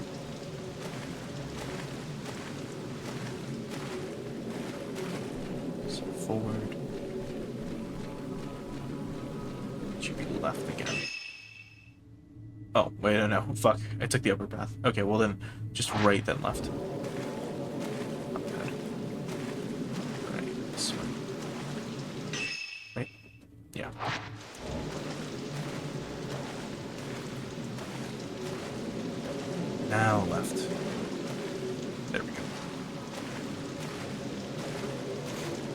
fuck. Actually, I just remembered that she said maybe I can clear this path with like the camera obscura, meaning that we're gonna have to take a picture.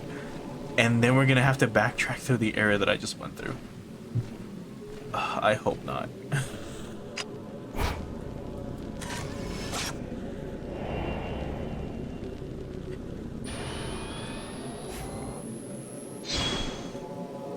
Oh?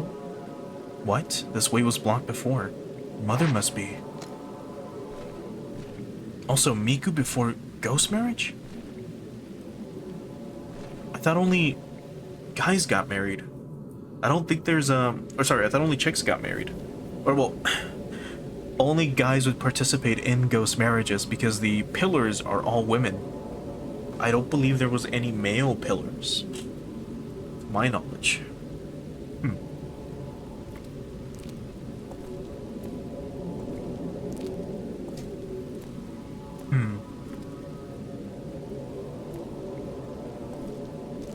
And as I've mentioned before, these, I believe they're called lilies of the valley. These red flowers, they usually signify death in Japan. They usually pertain to death. Either a death is about to happen, a death just happened, something along those lines. You've probably seen, I don't know, some anime character dies in a field of flowers and then all the flowers bloom when they actually die.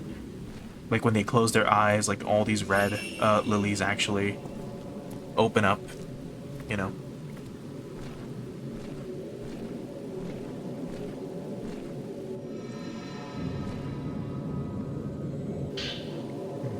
There's a scrap of paper on the ground. Did my mother leave this?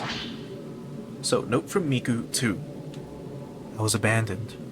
4 years ago, Miyu came into my life, but now I have to leave her. I don't have long. I can feel that the end is close. Everyone dies alone, but I don't want to be alone.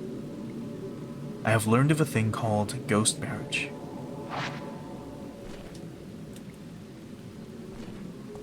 So that means that Miku has been here for at least 10 years. Assuming Miku, or Miyu, is like 18, because she was doing like modeling, right? When we saw her. Fuck. Oh, right. I'm like, let me take a picture of this real quick, and it's like, no, it's we gotta shake. I forgot about that because it's been a while since I got caught by hand.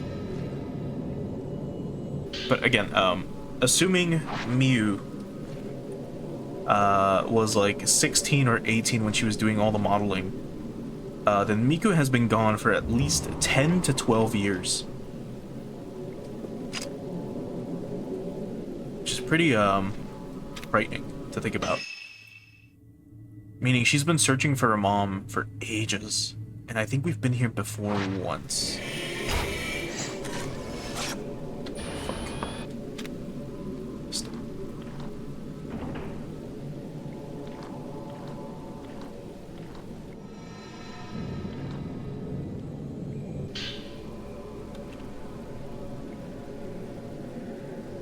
You got the bind lens, a lens that freezes the photograph subject for a time. Taking another photo will undo it. And then we can equip it. I think we're fine with the ones that we have right now. We've got one that's like a power one, and then we have another one that heals us, and that's the one we've been using now. Nope.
I was finally able to get her. She did, or before she did her, like, attack. Oh, okay, this is the area where Ren was when we came to find, Rui. Right. Let's check this way. Yeah.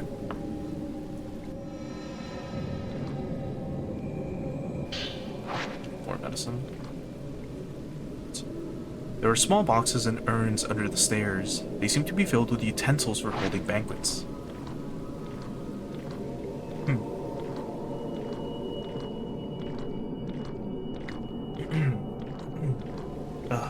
Throat is killing me.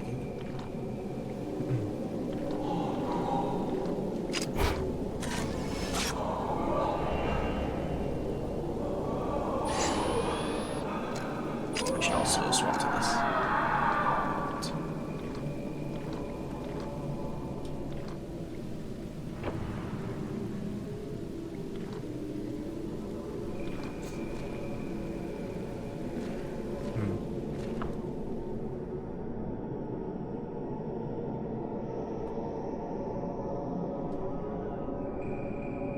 What's he doing here? Oh.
He's not out. That he was. Or out yet.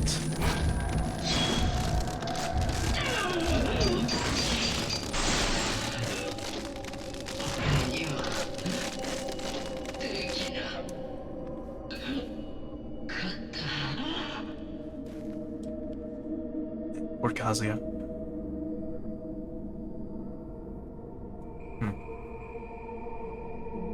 I cannot sense anything in this room. It seems no one's here.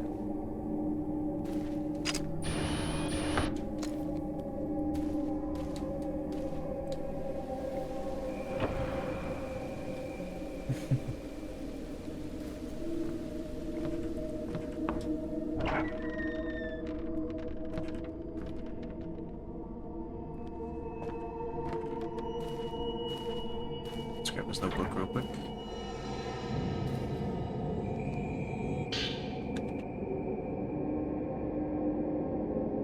Or actually, this is from Maiden. A notebook has been left on the floor. Did it belong to the person staying in this room? I had that dream again. The one where I swing that knife down on a girl in a ceremony. Before I bring down the knife, our eyes meet. When they do, I feel a jolt of fear, like she's seen into my soul. The girl then falls into a box. Did it really happen? If it was real, then what happened to that girl? When I woke up, my pulse was pounding. I'm beset with overwhelming regret, pain, and sadness. The ceremony must be from that summer when I was a boy, when I stayed with the Aso family at Mount Kagidoi. I'd play with the local children all over the place, even on the grounds of the Kagori Shrine, or Kagidoi Shrine, until the sun set. I think that's when it must have started. I've been thinking about going back to Mount Kagidoi for some time now, but I'm scared of learning the truth about that dream. I hear it's all been demolished. Maybe there's nothing left to tell. Sorry. Maybe there's nothing left to tell me if it's a dream or not. Now, if I'm not mistaken, in Japan, mountains will sometimes have more than one name. I don't remember if that's correct or not. For example, in like in Initial D, right? The first mountain that Takumi races in is called Mount Akina, right? But if you look up like Mount Akina on Google, right? For example, if you go to Google Maps, you're not gonna find a Mount Akina because it's actually called Mount Haruna. Mount Haruna is the actual mountain where you race, or where he races in Initial D, the first stage, right? I believe that might also apply here, where that is a different, where it might be this mountain, but it had a different name back then, or maybe it's a different way to read the mountain's name. I'm not 100% sure. Because again, remember, this mountain is called something else. I can't remember on the top of my head, because it's been a week. But, you know, it's got a different name. Old katanas and cases filled with Japanese sandals are packed into the shelves. The boxes all appear to be filled with menswear. Let's try grabbing this.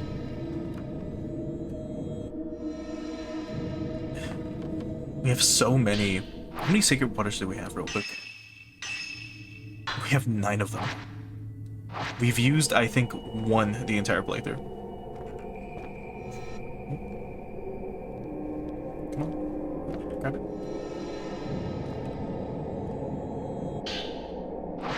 More Type 00 film.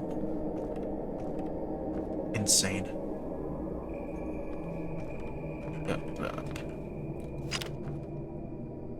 Where is the other? Unless I'm supposed to open something, because that's usually what that means too.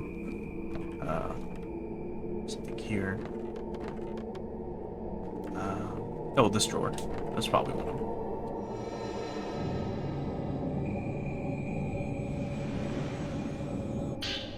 And Type 61. That's one of those items. There's probably something else here, like another drawer we can open. Here it is.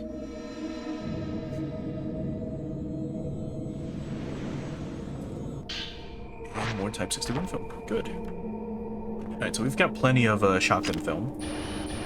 Oh yeah, we have a ton. So we're gonna have a lot of points once we're done with this chapter. That's great.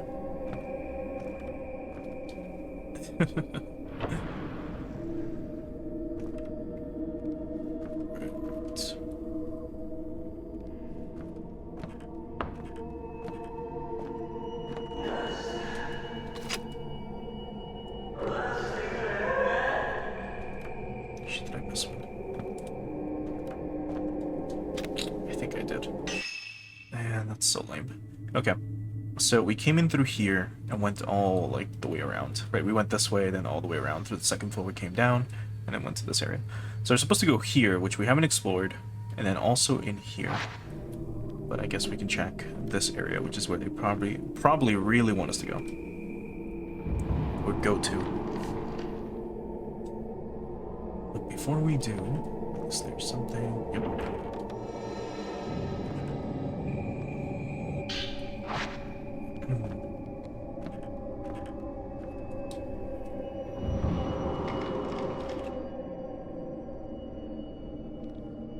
Now, do remember that these are kimono. I believe these are marriage ones. I don't think there's a very specific way to tell, you know, a kimono that's used for marriage compared to one that's, you know, used for a festival. But I'm pretty sure these are all, because, well, I mean, this is the House of Joining or whatever it's called. So obviously, this place is specifically, like, filled with marriage attire. Nothing seems out of the ordinary here, but there is a mirror, which is creepy. A beautiful kimono is on display.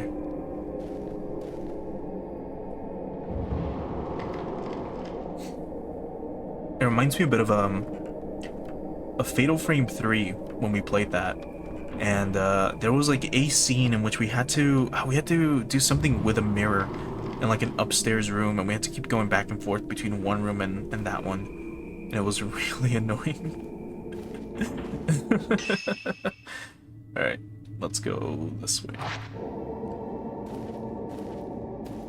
and hopefully we don't have to fight anything in this room. Yet here we go. The camera is reacting to something. Oh, never mind.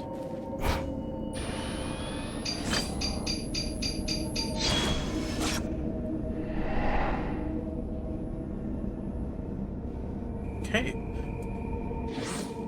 That's back here.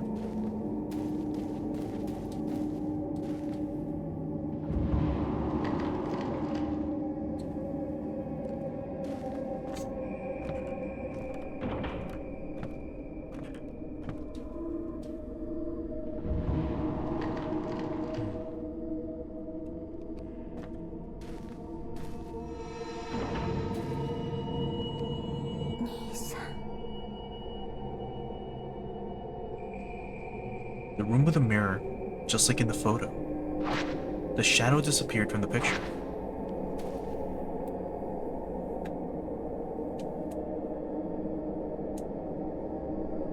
If I'm not mistaken, give me 1 second.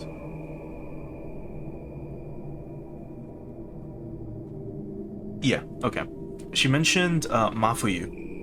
Mafuyu is Miu's uncle and Miku's brother from Fatal Frame 1. He's the brother that we went to find when we did Fatal Frame 1.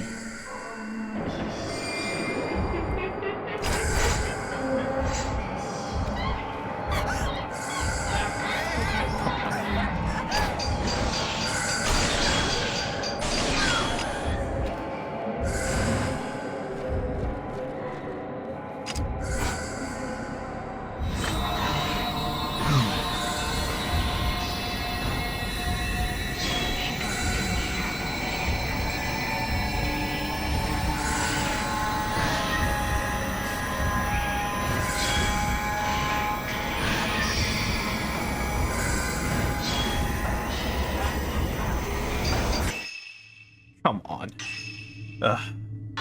I took the shot the second she got me. But let's purify ourselves so that we're not like dying too hard.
Anyway, so in Fatal Frame 1, we were looking for Mafuyu, who is Miku's brother.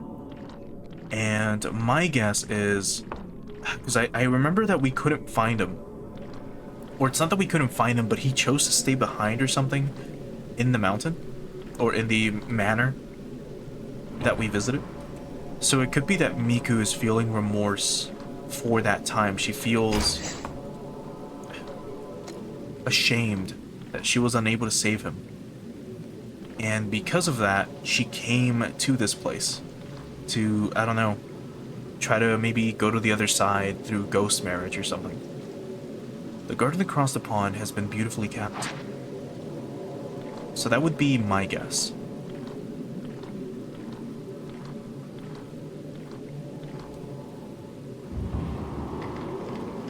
Which is still pretty sad, if I'm honest. Like, poor Miku.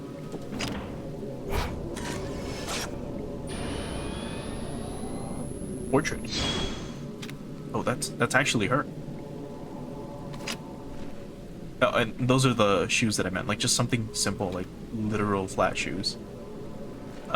Is what she was wearing in the first game. Beautiful decorative plates stand on finely decorated ebony shelves. There's no dust. It looks like they were cleaned regularly. Or like they're cleaned regularly. It wasn't.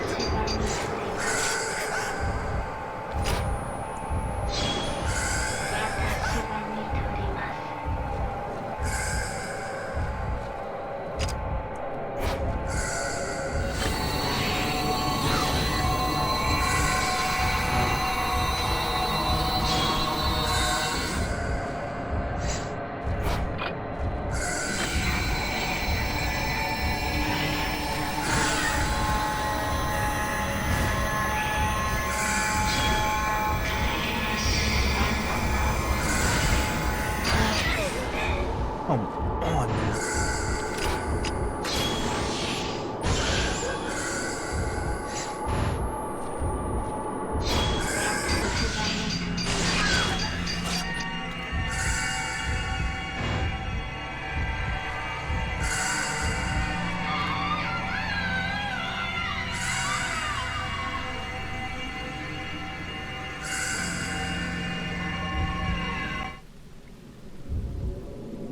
That was horseshit.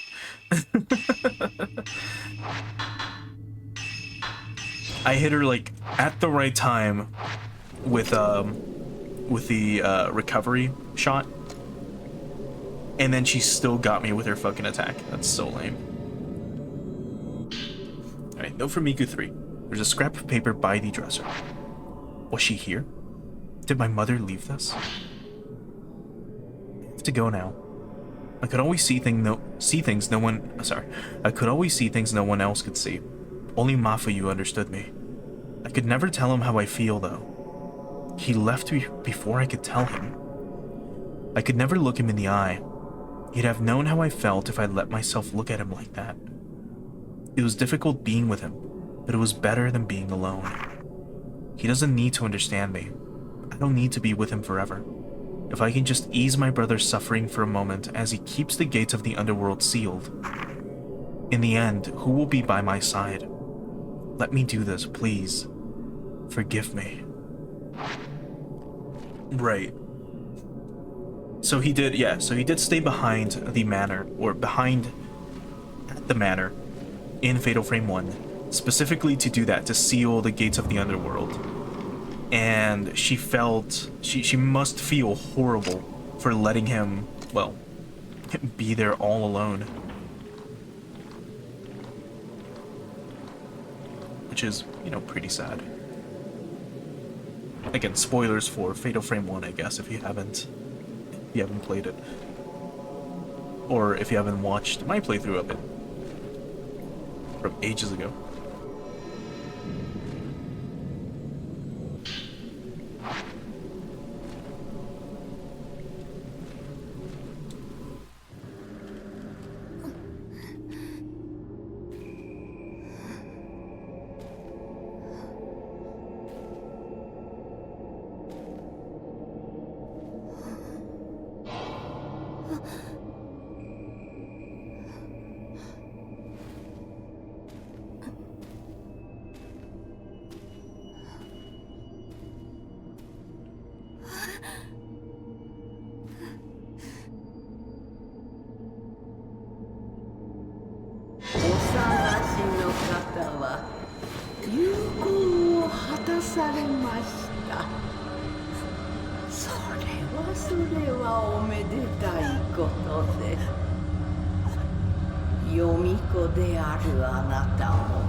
柱になる役目を果たさなければなりません。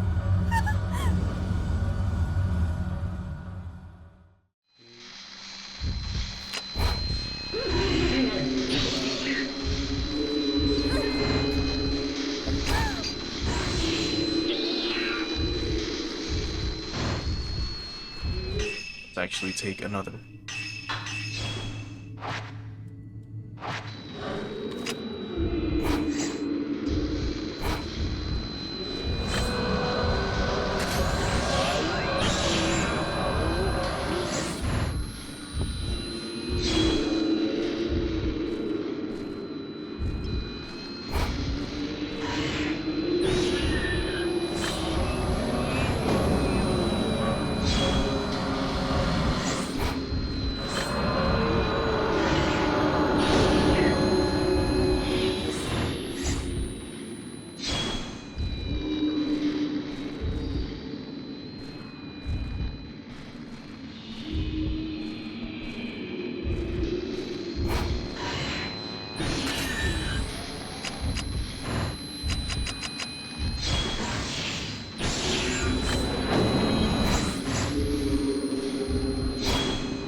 Okay, and a white diary.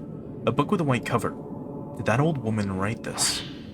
The ghost marriage allows pillars to persist longer. Maiden to become pillars must be bound to someone. Sad though it may be, no maiden can endure the pain they suffer within the reliquary on her own. We brought many men to wed Ose, but they all had a change of heart. The joinings failed. I feel she might be waiting for Master Aso to come back to her. But even if he does come, there's no guarantee that she will be the one he chooses.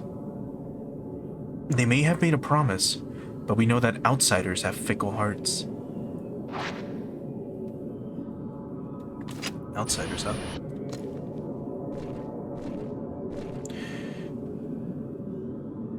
Was she... Sorry, was her, like, corpse waiting there for me to, like, touch it? Because if it was, we missed out on the cutscene. But I didn't see it at all. So I hope that was just the imagery or the particle effects left behind of her, like, despawning.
ってお願い。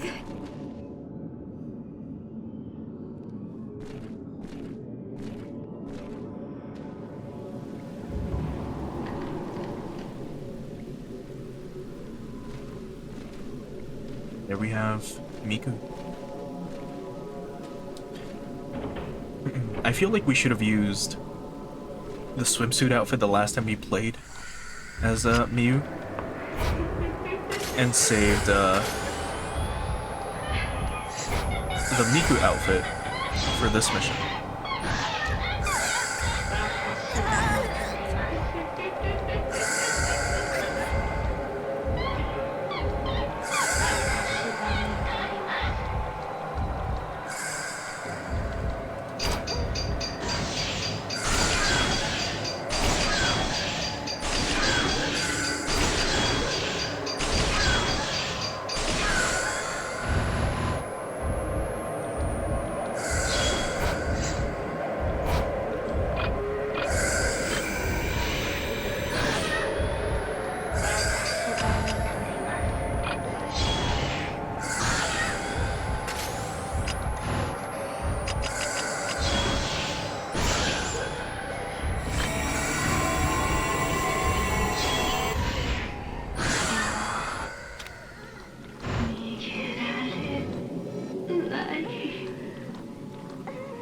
It's the fatal glance. Oh.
Used like 30 shots. Alright, so I don't think we've checked here. Like it's the other side, but I don't know if there's anything in here perhaps. Like behind this little wall. Alright.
Right, that one could have been a lot worse, if I'm honest.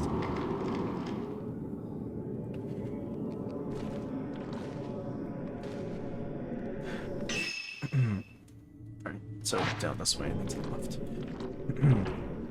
Also, do you remember, we started this entire, like, area with 99, like, pistol ammo, right? The fucking 14 film. We're down to 45, which is insane. Yeah, there's nothing this way. Yeah, let's leave. It's insane how much we've used. But then again, we fought a bunch of ghosts on the way up here.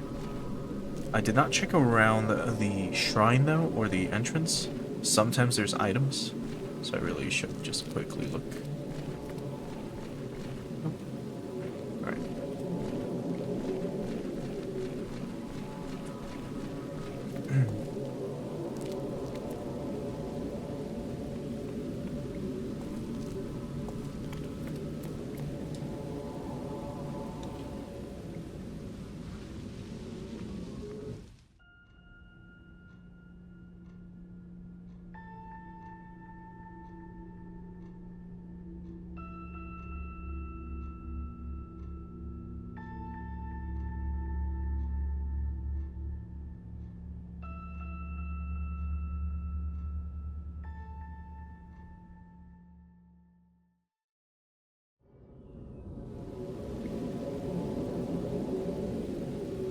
Miu finally found Miku on Mount Hikami, where she had entered a ghost marriage at the House of Joining.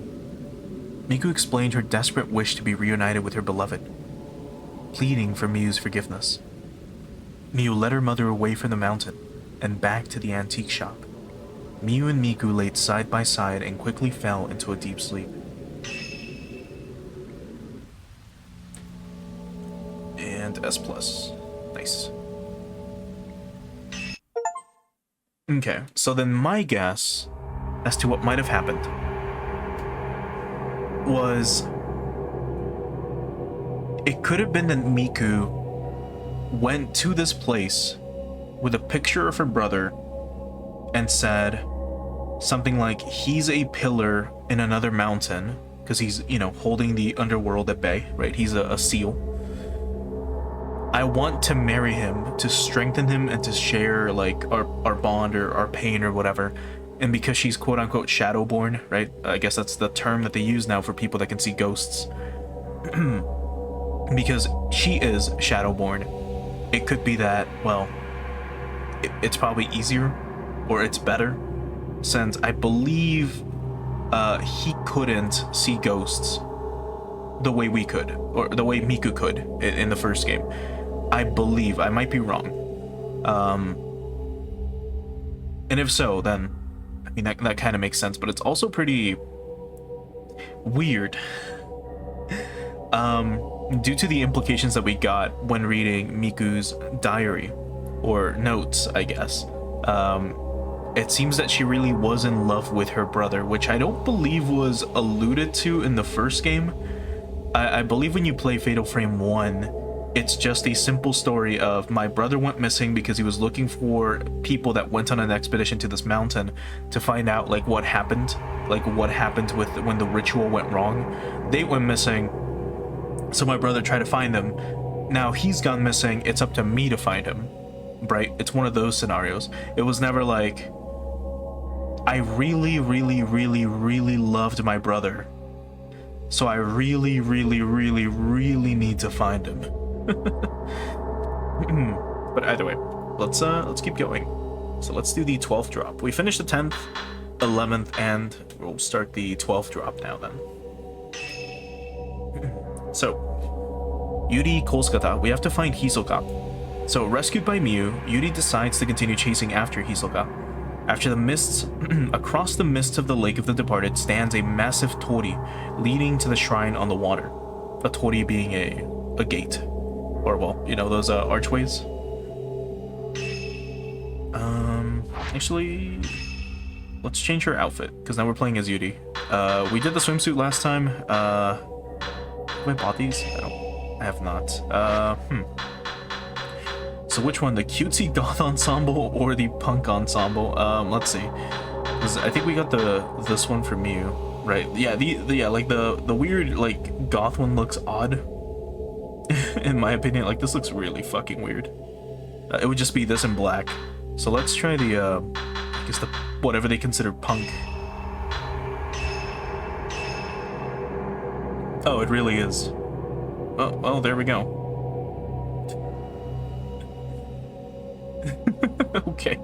Was not expecting her to be like wearing a leather jacket with studs on it, and then boots, and then torn leggings or torn like thigh highs. But okay, why not? We'll go with this.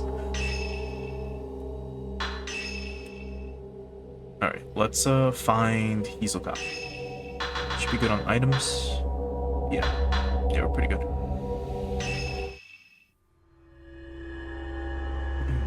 So, to the other side, Yuri Koskata. Yuri ponders what she saw at the Lake of the Departed, Hisoka's shadow vanishing into a thick veil of mist. She recalls the tall torii gate rising from the lake, marking the entrance to the shrine on the water.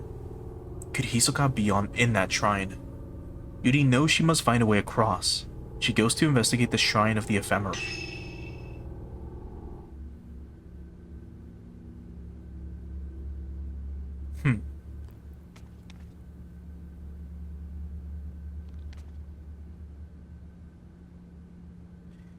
Hisoka went to the lake on top of Mount Hikame.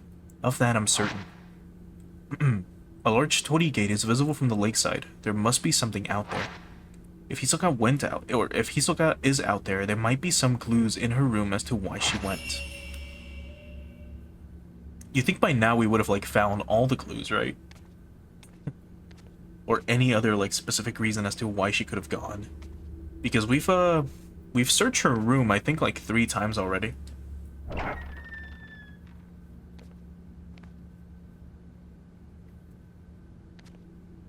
But let's go check again. Speaking of, let's swap to this. Because our house is haunted.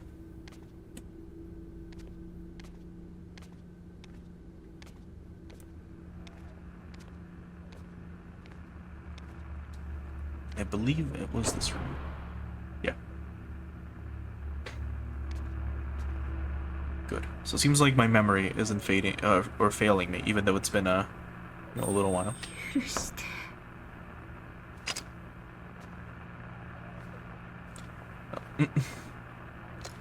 Well, here we get I guess a different look, or a closer look at our outfit.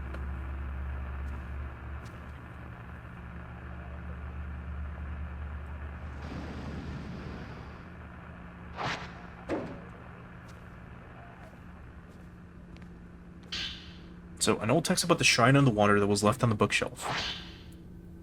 Oral tradition tells us of the shrine on the water. It is said to be the source of life and home to the sun god. People summoned by the cry of the mountain are said to pass through the shrine on their way to the gods.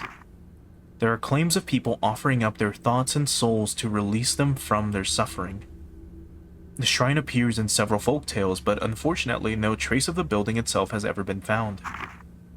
The question is, where is the shrine located? Could it lie on top of a literal body of water, as the name suggests? The Lake of the Departed on the summit is always covered in mist.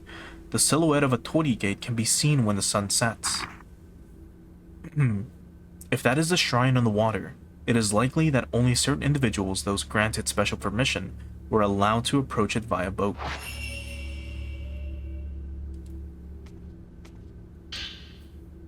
And then Hisoka's journal. Everyone has secrets. Secrets they never tell anyone. Secrets that cannot be shared. When people go missing, they take those secrets with them. Maybe it's the weight of those secrets that drives them to disappear. They must want to escape the heavy burden.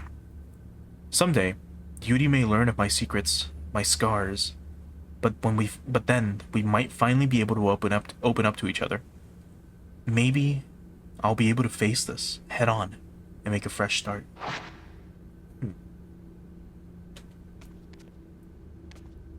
Interesting.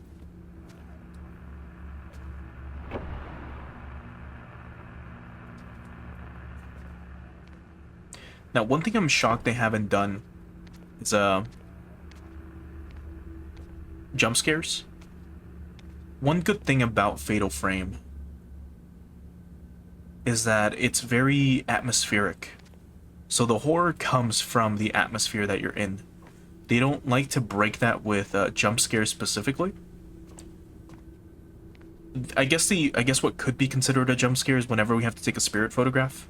As in, whenever, like, if I would have come around this corner, or come up to this corner, and then it immediately shifts to this direction, and it shows me someone walking that way.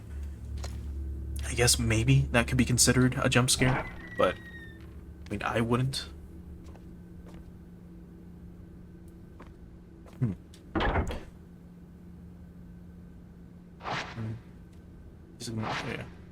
Then where are you, Miku and Miu? Are they not here? Am I mistaken? Because that's our room, that was her room. No, wait, there might be...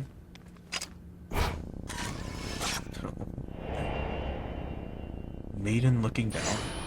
Jeez.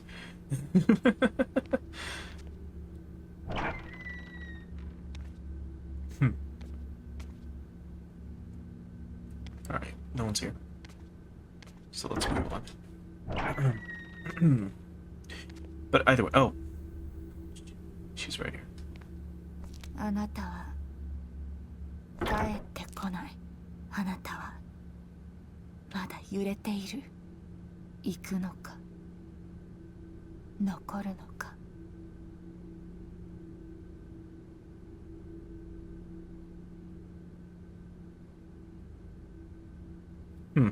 So either that's a warning that we're about to do the finale, or it's just a warning of, hey, you're not coming back if you go back out, to the mountain.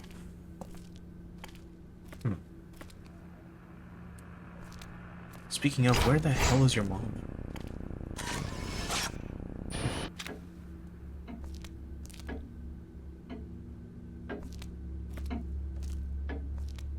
Anyway, let's head up.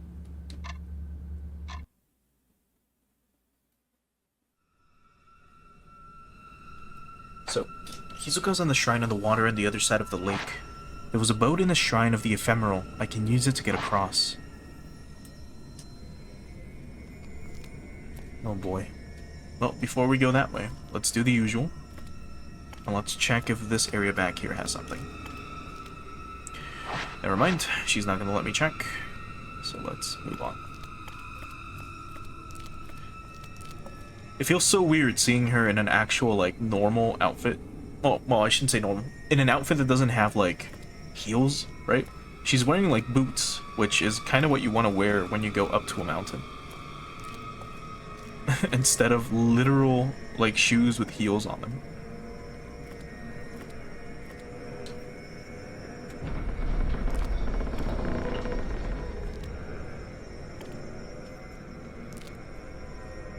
The Shrine of the Ephemeral. There's a boat here. I saw a small boat where I found Miu. That Shrine Maiden was in it. It must be the boat they used to reach the other shrine.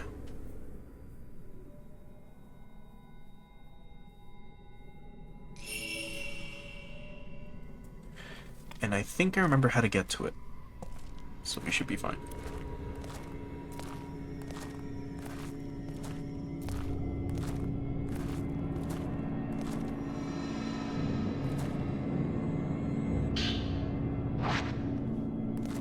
Speaking of, let me upgrade our camera if I can. Which do we need? We've got 18, great. So let's upgrade our output to max level. So now we deal the most damage, which is what we want. Sensor doesn't matter too much, in my opinion. I mean, because that's more of a, like, just range. I mean, it's useful, right? But this is probably better. Like, having these two maxed out first is better.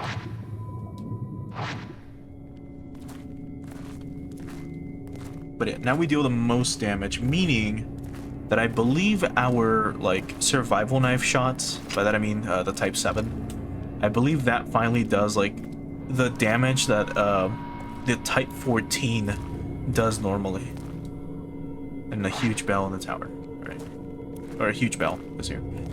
Alright, let's actually go in through the other door. She's not going to want to open the door on the right.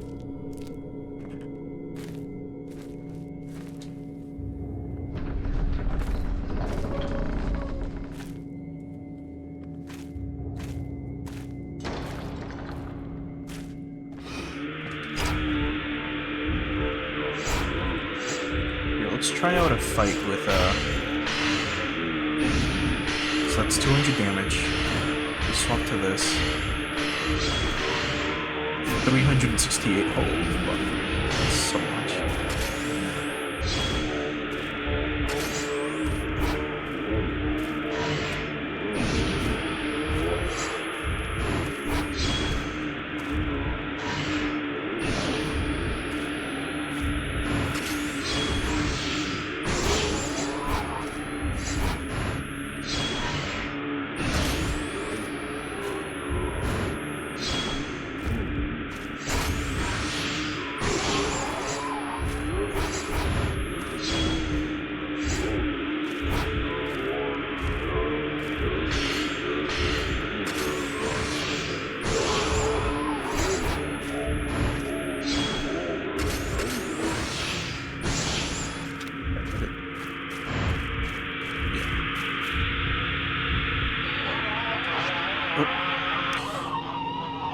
I thought I could touch him.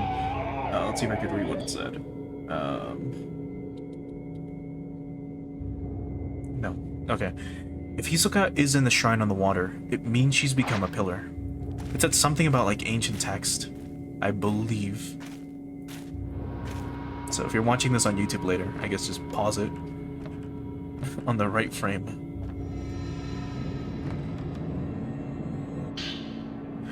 It mentions the Shrine of the Ephemeral. It seems to be about why it was built. The Shrine of the Ephemeral houses 3 pillars who guard the mountain's pure water. One for the caskets, one for the forbidden flame, one for the water. The water passes through the shrine purified by the flame. To proceed, one must receive permission from 2 maidens. With the 2 keys, receive the blessing of the maidens on the water. Oh boy.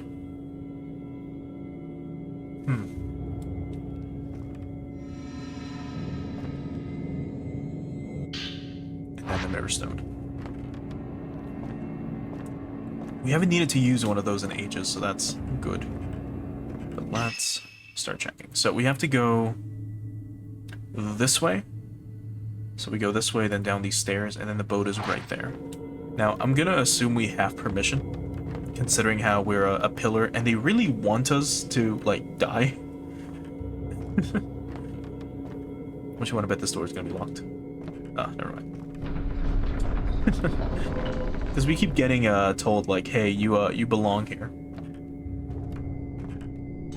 Also, these hallways are now lit. I don't believe they were before. This... No. Where was the door? Right here.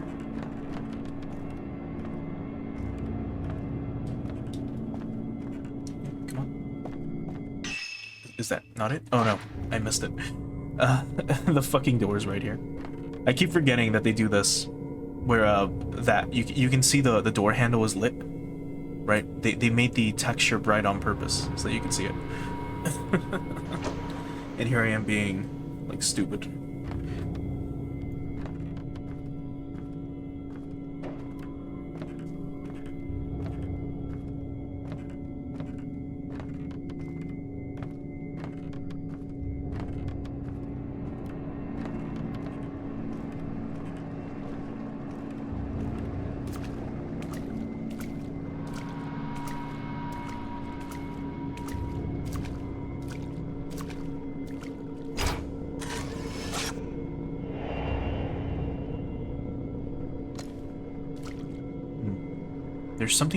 There's something in the boat. It's a white book with a water design. This must have belonged to that bride. I have been chosen to be the Great Pillar. This is such an honor. A girl from a tiny village becoming the Great Pillar. The other maidens wept. They couldn't stop crying, so I had to console them. I will be the great pillar. They gave me the name Kurosawa. From now on, I shall be called Ore Kurosawa. And then camellia plate key. A camellia flower is engraved on the key. Okay. So we've gotten quote-unquote permission from one, right? And we have to open the gate. So gate stands in the water on the far side. The shrine on the water must be on the other side of that gate. The key to that gate must be somewhere in this building.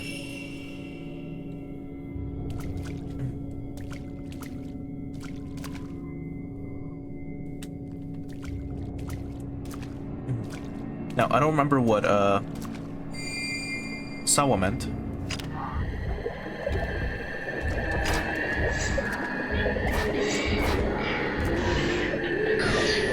But Kuro is just black.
Never mind.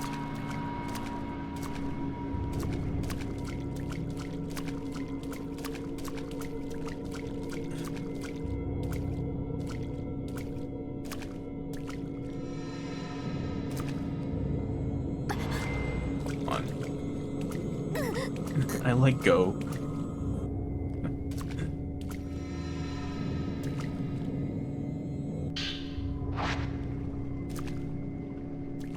Okay. So, now normally I would explore this place quite a bit, but I'm not gonna do that unless I'm forced to, because this place is huge. Like, this is like the main, I guess, dungeon, right? This is like one floor. This is another floor. This is like the outside. Oh. And then we have, yeah, the outside again, then the inside and this floor, and then that's it. We loop back out. So there's 2 floors to this dungeon. And I do not want to go through, like, all of it. Just to grab, you know, some extra ammo or whatever, which we probably won't need. Especially for this, like, late in the game. If I'm honest. So, you inserted the camellia plate key onto the lock. The door is now open.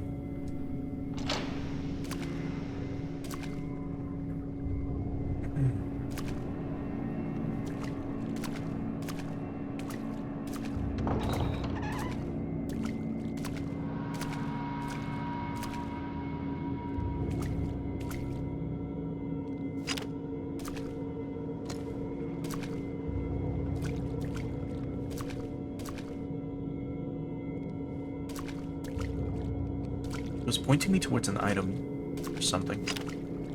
I had the camera out.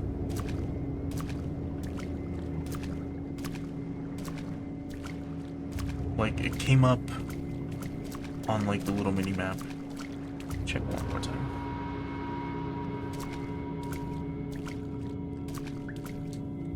It looks like the cave, sorry, it looks like a cave outside the lattice window. Stone Buddha statues are lined up in the dark.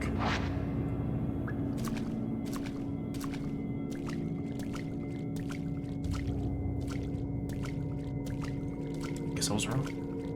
Let's move on.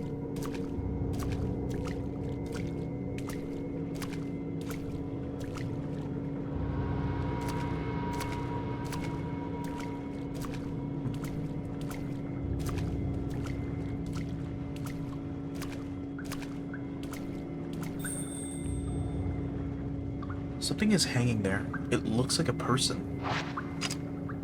Yes, it does.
Oh, we got the other key.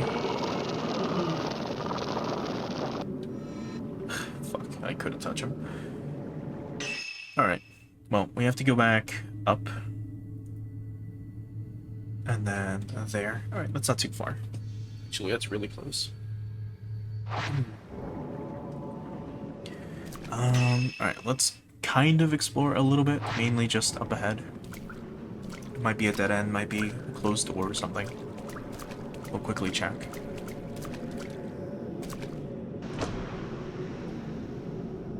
Or it might be like a shortcut, I don't know.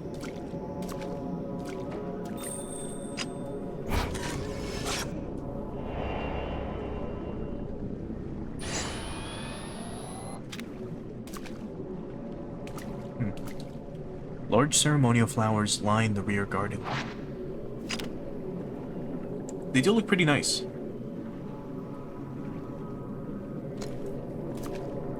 Like, in a way, it almost makes you forget that, again, you are playing a game in which you are going through a shrine in the mountains. Like, this is probably something that actually exists in Japan. By that I mean some big, illustrious, you know, shrine like this.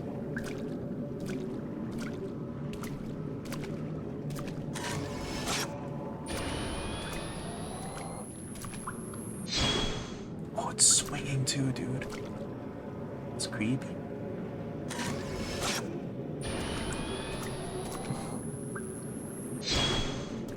Yeah, that looks like a hand.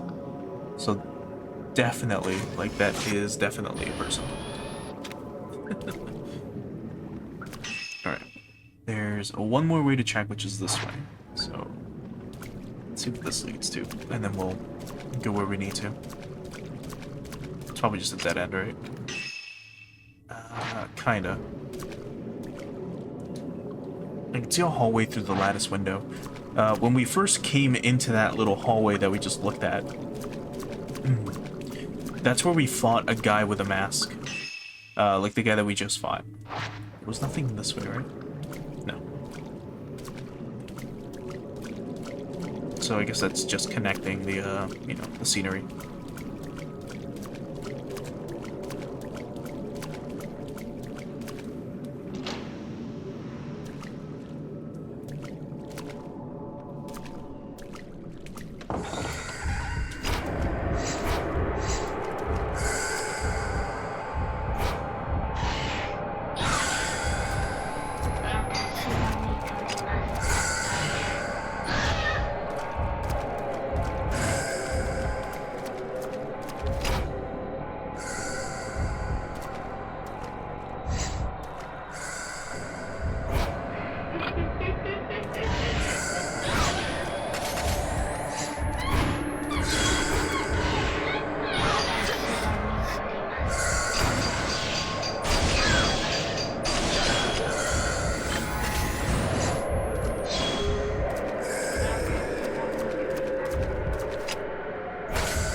That wasn't too bad. What I've learned to do, or I don't know if this is the strategy from the get-go, but I've learned that it's better to just dodge the attack when they do that flame thing. It's best to just dodge it and then shoot them. Because you dodge the attack, it doesn't hit you, and then you get a free fatal frame.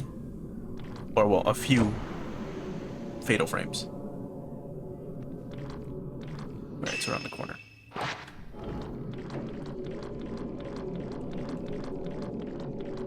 The way her boots squeak. Alright, so we inserted the lily plate onto the lock. The door is now open.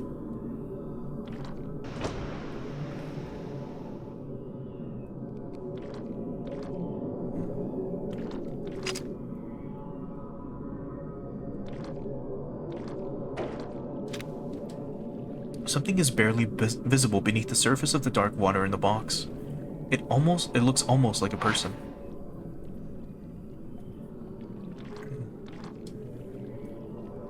Talismans hang from a box filled with dark water. It looks like there's something in there.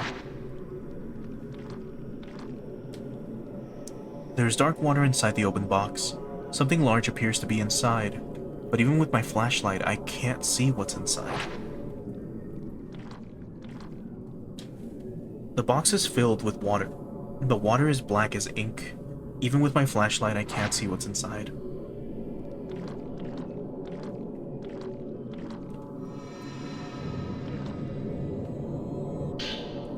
An old text was left on the darkened floor, opening reliquaries.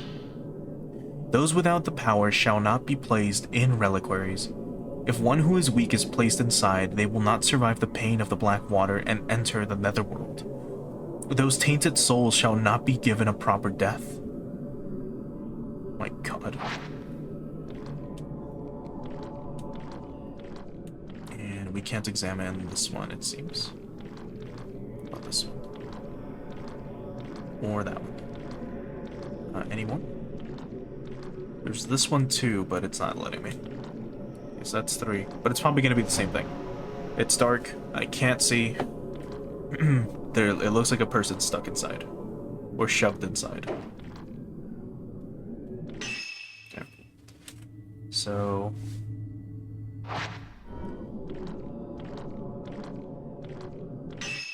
where's this lead us?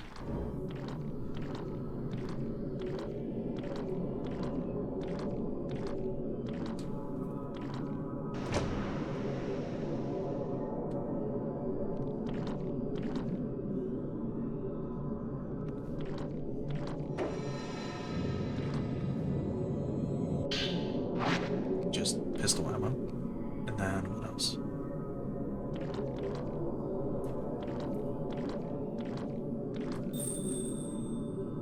Ah. Well, that's the well, probably with the corpse. Yeah, it is.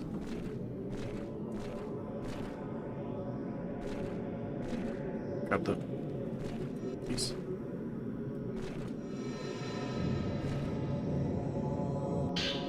And the zero lens, oh god, deals more damage to targets the lower your health is. To equip it, yeah. Okay, well, that's actually really useful. Let's go with lenses. So crush and blow. Right, that's twice the damage and then deals more damage based on its level, which will pass. And we'll use the Zettel, which is this one. There we go. And that's probably the one we're going to be using more, now that I think about it. And this one, the zero lens. I think we got that in Fatal Frame 1, and then that's all I used. Because I was just constantly at low health on purpose, and then just shooting the shit out of everything. There's something shiny on the corpse, or whatever it is that's hanging inside the well. I may be able to get it down. You loosen the rope. Back down we go.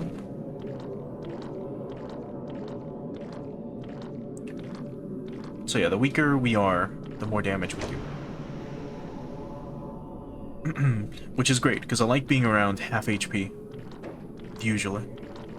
Because then that means I can die at any point. And since we haven't cleansed ourselves with the purifying embers, we still have like the curse on us.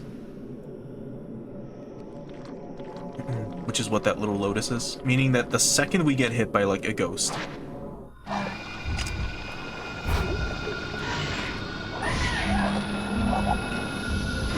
the more damage we're gonna take.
Well, we did okay. The fact that I was able to get a fatal frame when she was like right on us was insane. If I'm honest.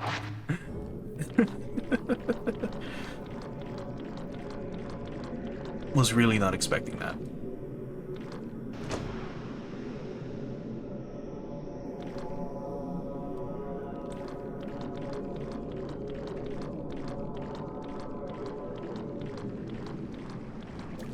Okay, so what, back to the boat? Yeah.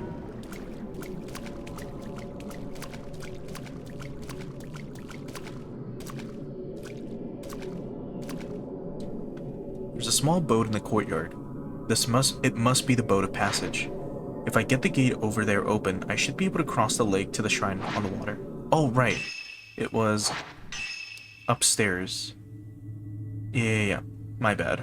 So it was, we go upstairs and then, where again? Oh, no, fuck, I'm dumb. Jeez. We go around the corner to grab the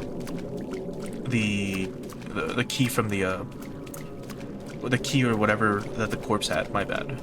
I misremembered for a moment. My mind was just making a beeline to the boat. I completely forgot about this after the aquatic fight we just had.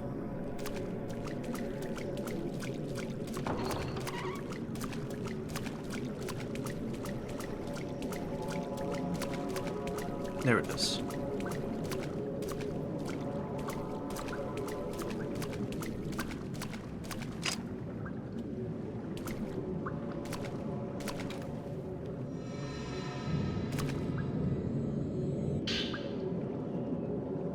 The reliquary key. It's a large key. The engraving reminds me of the black boxes. Does this go to the giant box on the first floor down the stairs? Yes, it does. Okay. Alright, let's get ready for another fight that's probably coming.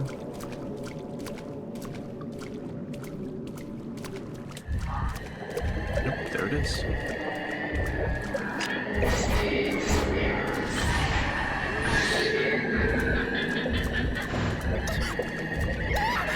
Come on.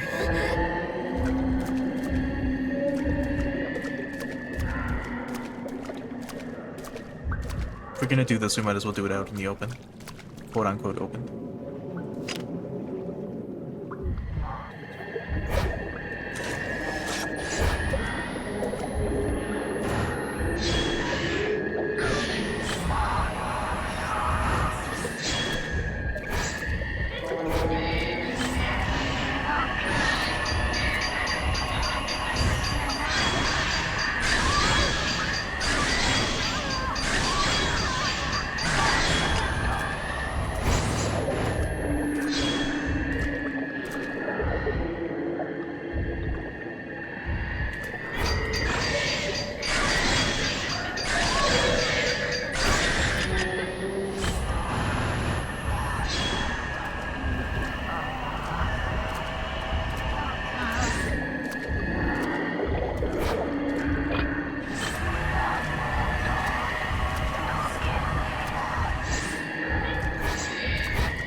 Anyway, let's move on.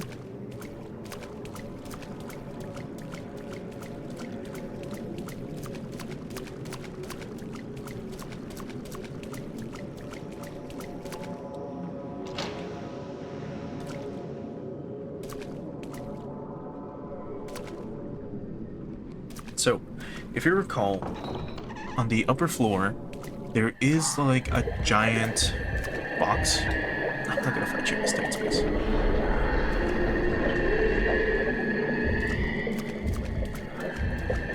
Fight me out here if you want.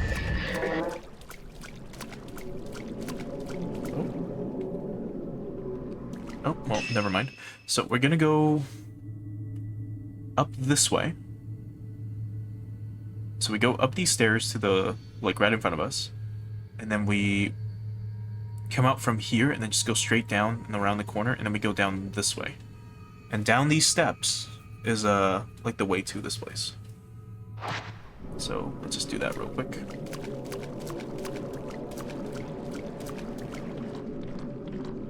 I think that's the first ghost we've ever run away from. I don't believe I've ever ran from a ghost fight before.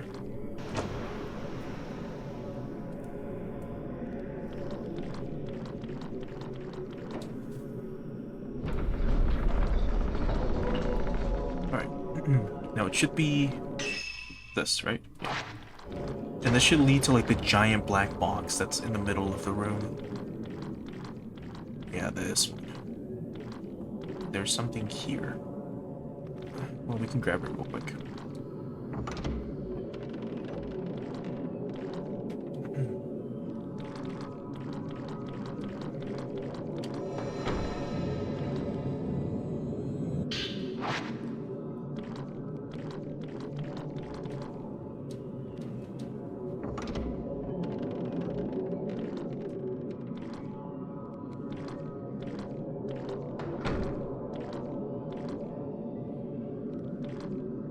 Okay.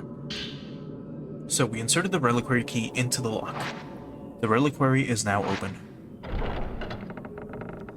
Oh boy.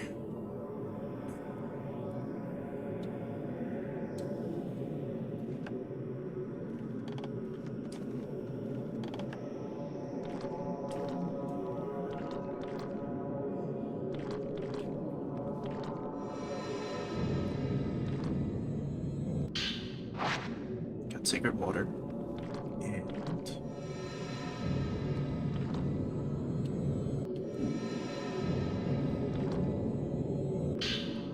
the taboo of glancing. An old text has been left on the altar. I can make out the word glance. To glance into someone is to take on their thoughts, their secrets. The weak do so with a touch, while the strong can do it with a look, a true glance. However, howsoever it is done, the result shall be the same. This power is of the netherworld. By drenching oneself in the mountain's waters, the heart melts and joins with the water, strengthening the one who glances. Getting closer to death also brings strength, allowing one to take on more thoughts, more secrets. Strong thoughts make for stronger pillars. The thoughts are sealed with the pillar inside the reliquary.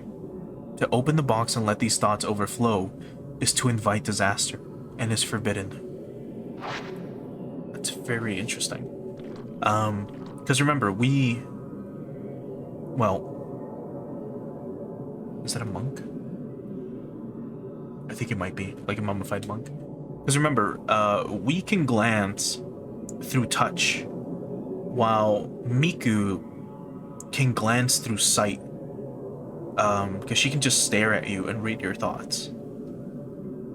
And I believe Miu might be able to as well. Or if anything, Miu is stronger. Because when we tried to glance at Miu, she counter-glanced us, and she showed us our thoughts. A small box is placed in front of the crouching statue. It contains a plate key. The moon is engraved on the key.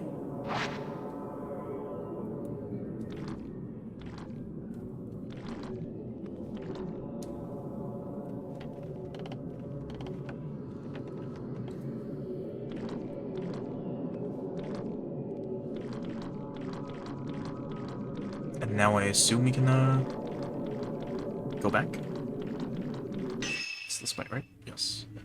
Yeah, I don't see anything else marked. Unless we're supposed to go back to that other big shrine. I don't know.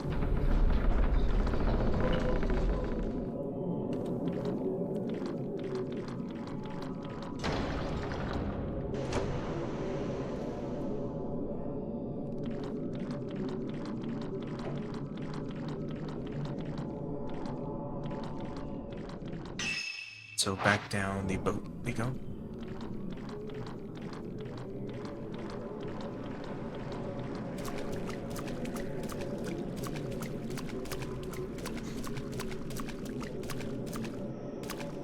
Let's see. If I can get the gate open. Right. So we have the keys. Now where do we open... Or what do we do to open them? Maybe this way? Perhaps? Because this was that was the Hall of Caskets. If we go here, this was the casket altar, so that leads down there. The only place we haven't been to is up here, where we go this way, go through here, and then go up this way. I believe this door was locked before. So let's try going there. I believe we can do so through here too. We go around this corner, and then just go up and then this way. Yeah. Yeah, let's do that instead. Well, actually... Yes, we could do that. I'm pretty sure. If we go through this way. Because that is a spiral staircase that leads to the to the first floor. So we can go from this way. Or from that path, we can go up that way, I meant. But we're probably going to have to fight ghosts in here.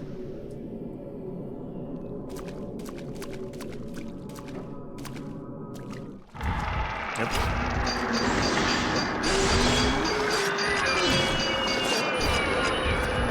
That's terrible.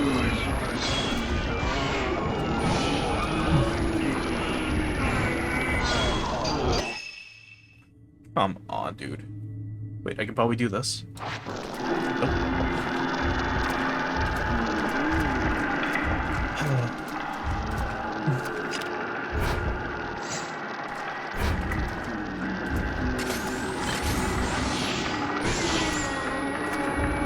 Anytime that menu comes up, by the way, it's because I try to do that, like a zero shot.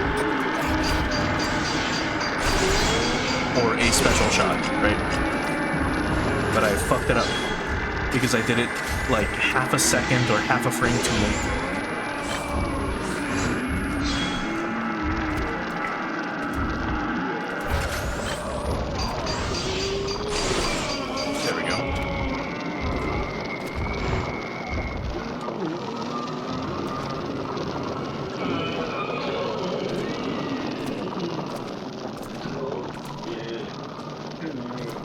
So now, a single zero shot at this HP level with the weakest film we have deals 700 damage, which is insane.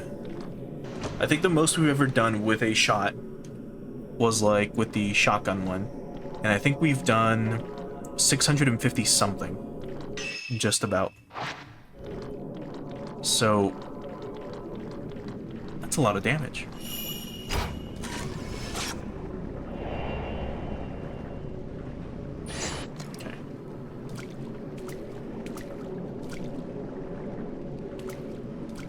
Sworn there was an item here. I think her glowing yellow or orange is like your clue of like, hey, the golden key goes this way, or goes and you know, you use it in this area. But yeah, I don't believe we've been in here at all. Yeah, in this little back room. So this is beneath the shrine, Hall of the Caskets back. Oh boy.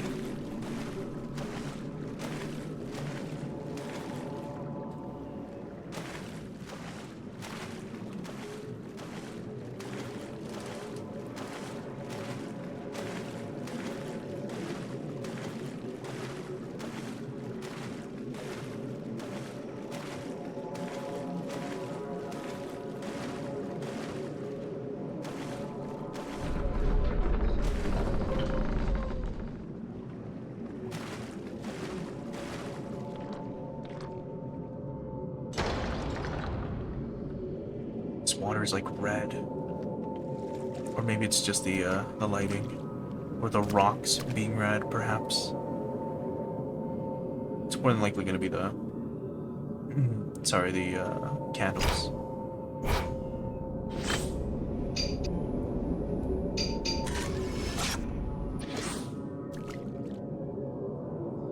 A box appeared at the foot of the statue. It contains a plate key and a notebook. So we got the cherry plate key. So cherry blossoms are engraved on the key. And then it's a white book with a water design. Through training, shrine maidens approach death. The closer they get, the more they lose themselves. But the maiden must keep strong. By getting closer to death, it is possible to know everything. This is how we're able to glance people's thoughts. We all leave behind powerful echoes of ourself, and as long as these echoes remain, a soul cannot move on. A shrine maiden must help the soul pass to the netherworld. They must take on those final thoughts, resonate with them, and continue to embrace them. This is the shrine maiden's true role. The crouching statues, they must represent the 3 shrine maidens. I now have the moon and cherry keys.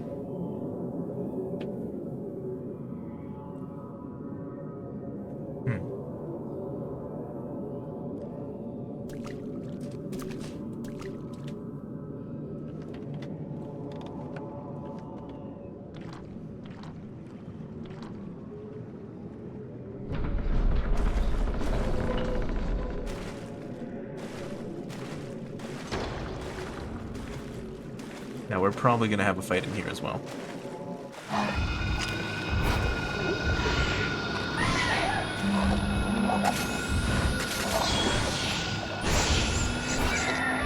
I'll try not to bring it, or I'll try not to mention that in the future. But I can kind of see them coming from a mile away now.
Oh.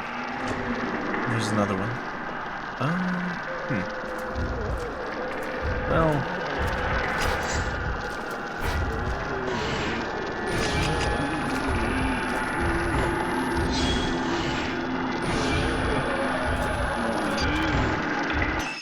Nope.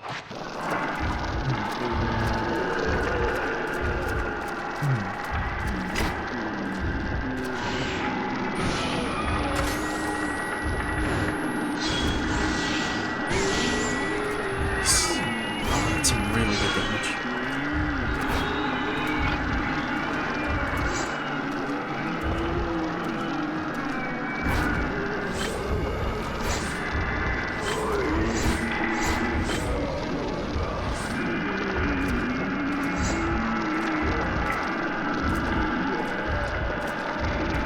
Just getting this mask.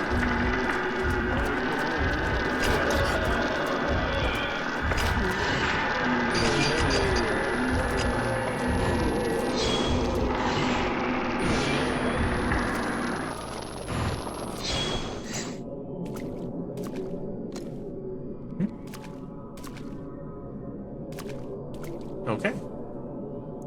A wide open area extends beyond the lattice. I can see several Buddha statues. Either we beat him, or we quote-unquote dispatch them. I guess we'll find out.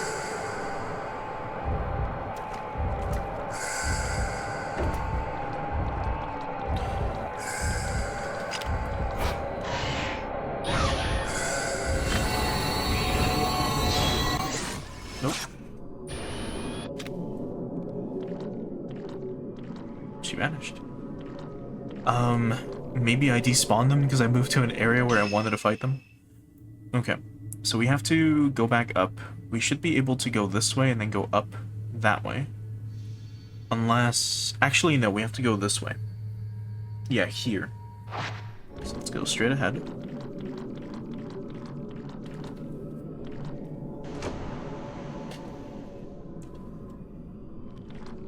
I think so. And straight this way, right? Yes. We're probably gonna have another fight.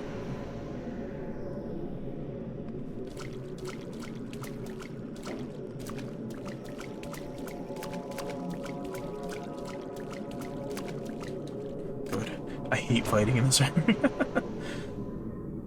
Not because it's scary or anything, but because there's a oh god. I think that was the Black Maiden chick. It's because there's no room to literally fight. So, you inserted the cherry and the moon plate key into the lock. The door is now open.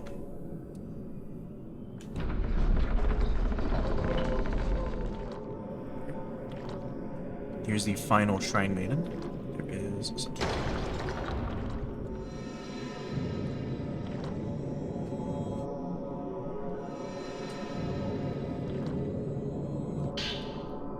Alright, on the mountain's cry, an old text was left on a crumbling bookshelf.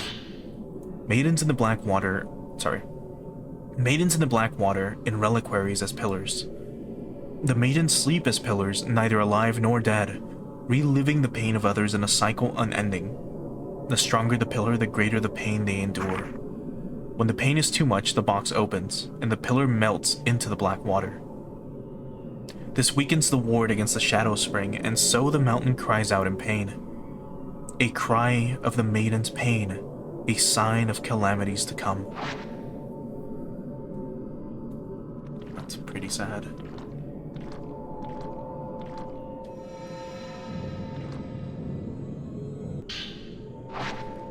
Typo over? Was that the first one we've gotten? Yep.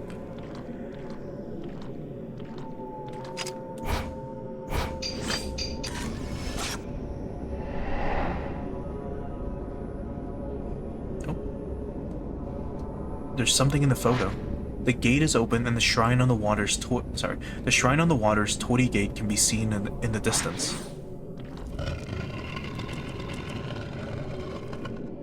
Three maidens.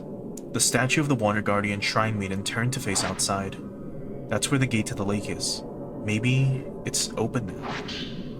And then an old text. The three pillars. An old text was left in front of the statue clutching its knees. Once the black water flowed forth, but three strong pillars threw themselves in and the Shadow Spring was sated. Three pillars eventually succumbed to the darkness. They live on as statues in the shrine of the ephemeral. The three pillars collapsed, and five more took their place. All of Mount Hikami became a barrier.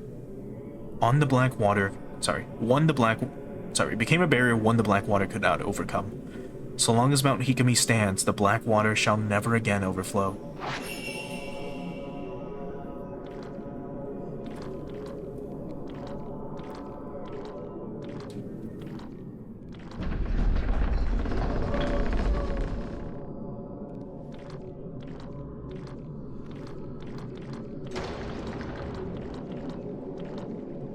Straight ahead.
camera's reacting to something.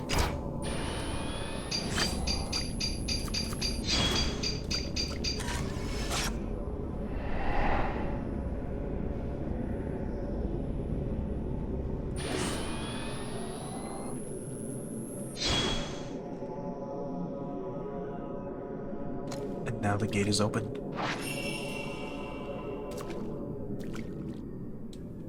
Hisoka is on the other side.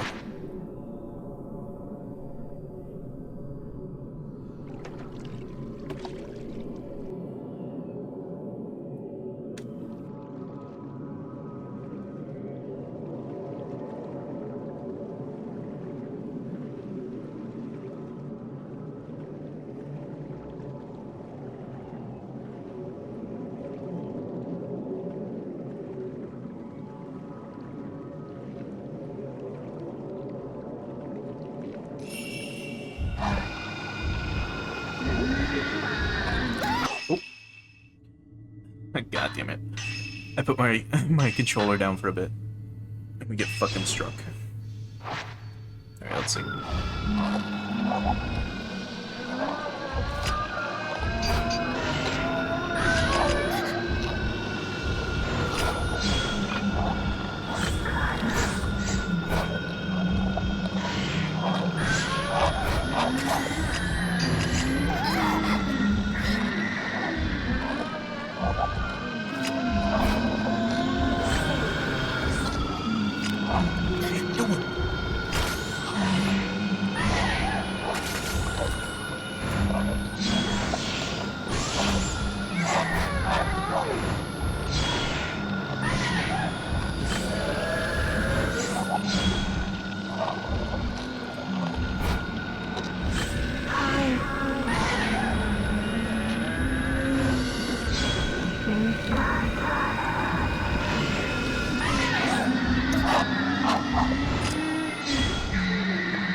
One of those.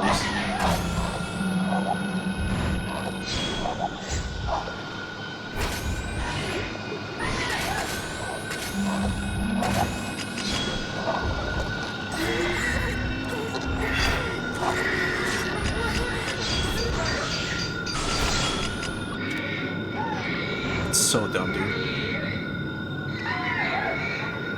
I dodged out of the way of that final attack. And then we got hit. And then there's another fucking... Man, I'm playing like garbage now. Holy fuck.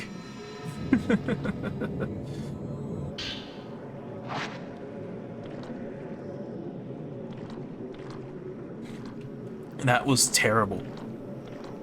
That was so fucking bad. And mind you, I was gonna dodge that final attack. I don't know why she didn't. Instead, we got grabbed, and then that cost us one of the mirror stones that we had. Great.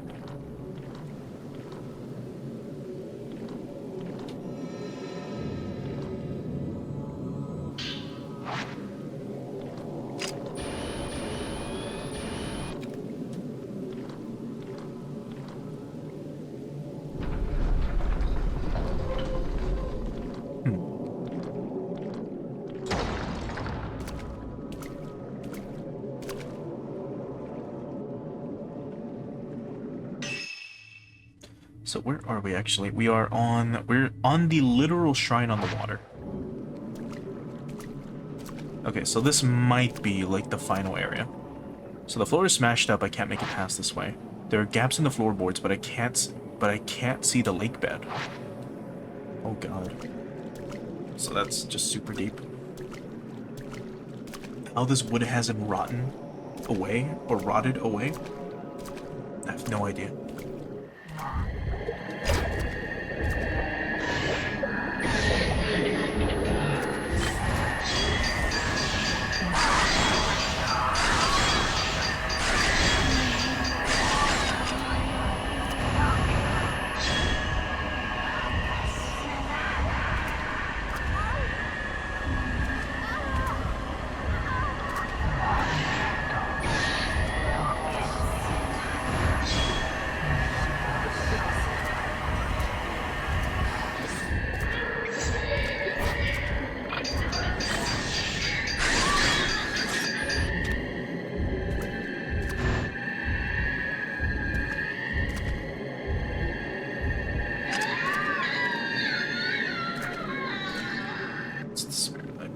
once again.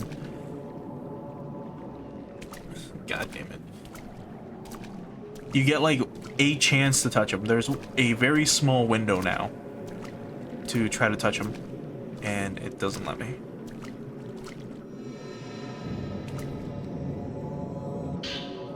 And purifying embers.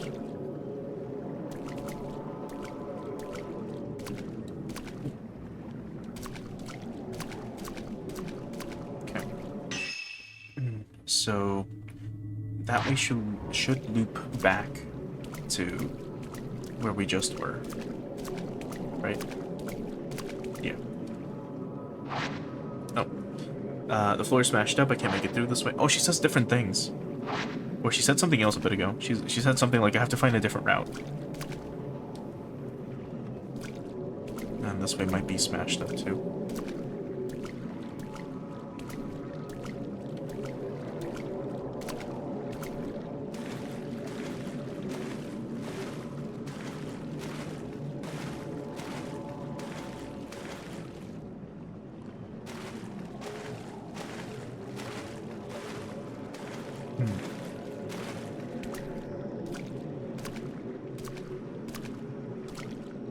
Smashed up floor.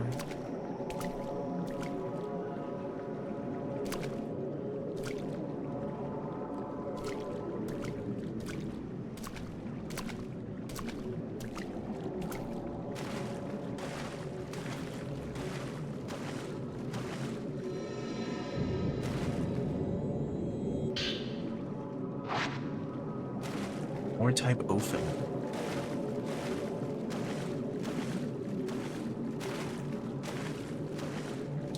And then the end of the hallway has collapsed. Most of the eastern half of the corridor has fallen in.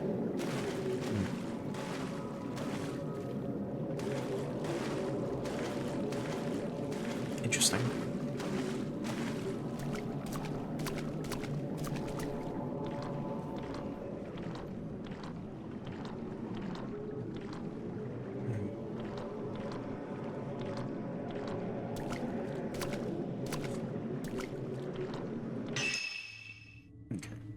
So there was a path we could have taken up here, which we didn't explore.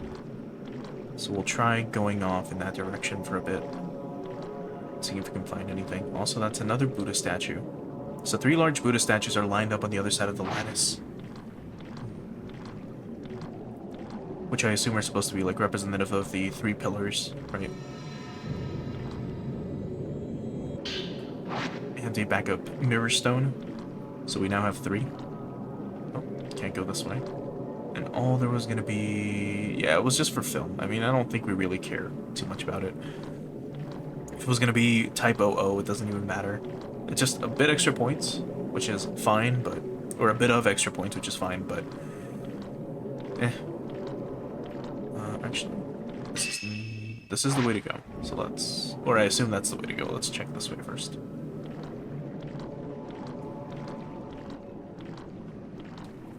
So, large Buddha statues are lined up on the other side of the lattice.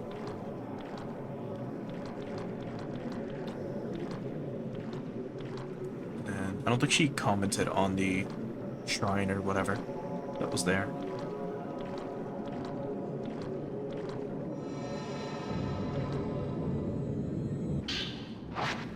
How many of those are we up to now? Okay. Because we had 9 before, but remember, whenever you finish a chapter, like they quote-unquote get removed, like excess ones get removed. The end of the corridor has collapsed. The eastern half of the building also seems to have collapsed, with most of it sunken in the water. So you can only have, I believe, like 1 or 2 sacred waters whenever you start a stage. And if you end up finding, you know, more, then that's great. Or I think it was like 3. It might have been 3. We had 9 in the last stage that we were in. So I'm not sure, like, how bad they expect you to be playing. But I mean, hey, whatever gives the player the ability to finish the game, I suppose. That's extra points for me.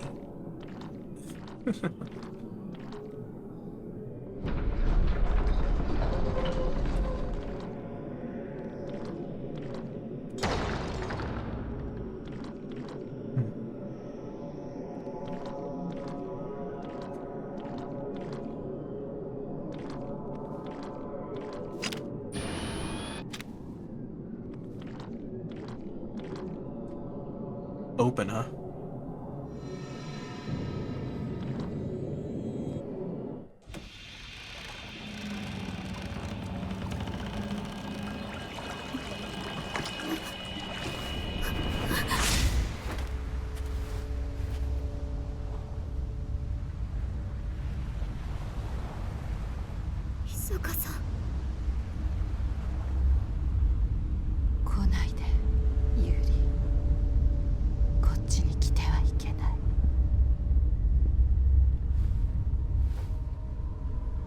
私は柱になってしまった。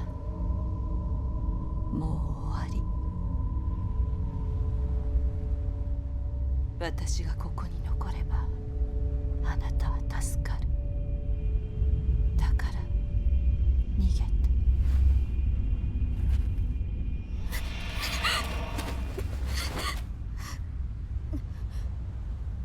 ダメよ、許さない。あなたは一人で行こうとしているかもしれない。でも今はあなたは一人じゃない。私が一緒にいる間だけでもこっちにいて。少しでもいい。少しだけでもいいの。死にたいのなら一緒に死んであげるから。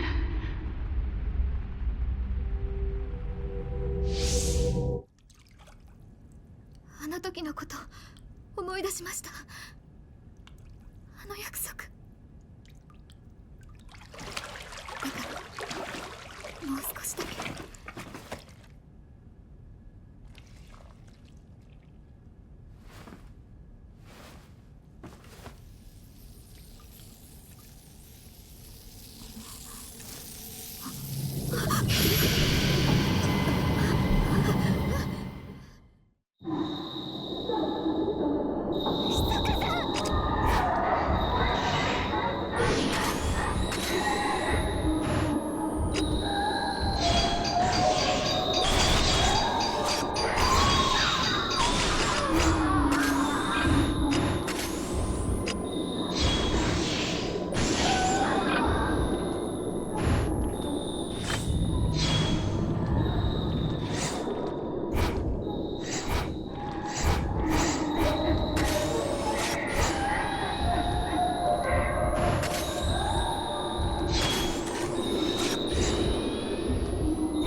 She comes again.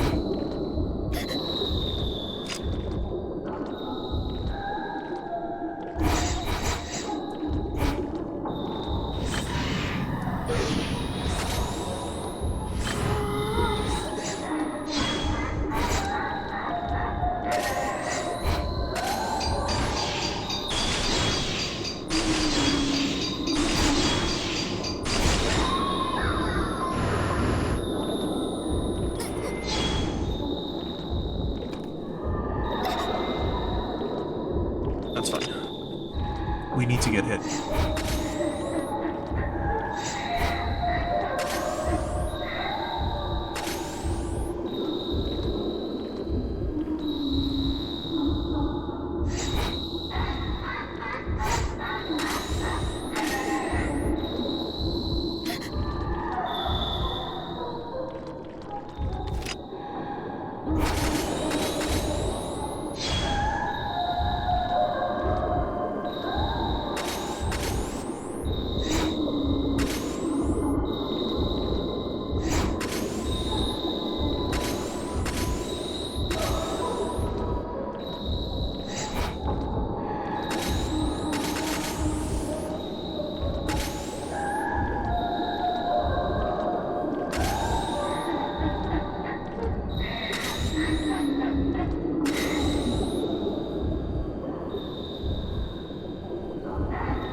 して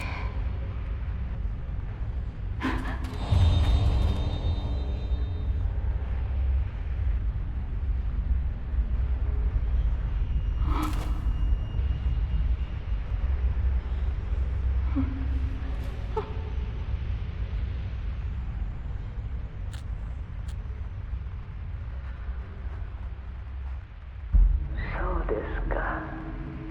あの子が。よかった。なんだか死んだことが分かっただけでも嬉しいんです。ずっと探し続けて待ち続けたから、どんな悪いことでも聞けてよかった。ありがとう。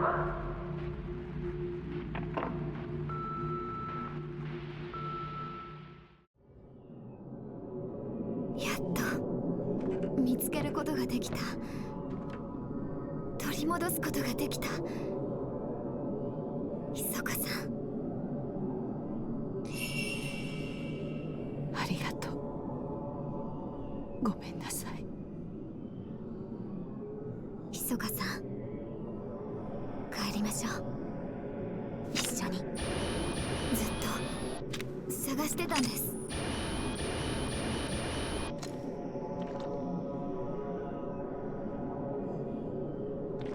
I don't know if you noticed, but I swapped over to the assault rifle like ammo at the end. Yeah, it won't open, it's being held shut.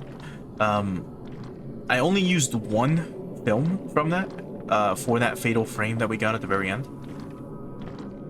And that did so much fucking damage. Because we got like 7 shots back to back, which is insane. Which is kind of why I don't use like that film, just because of how strong it is. Like, it's very, very, very strong. I'm pretty sure if I would have used the Type 00, that would have just ended it. Like, that would have just finished the fight, maybe in like one shot. This, that did so much damage. Alright, we just need to go, yeah, straight ahead and back. So let's start running back.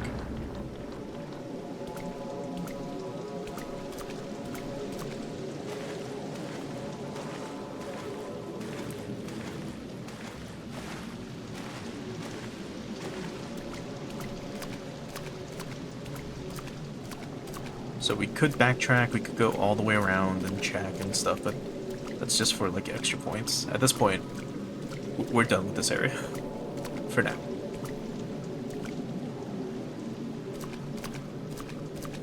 Yeah, we'll stick to this.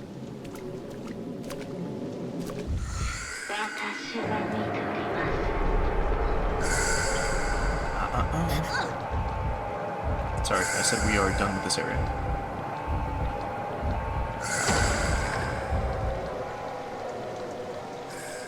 We could get some final extra points, but honestly, like, there's a 0 point to it. Let's leave.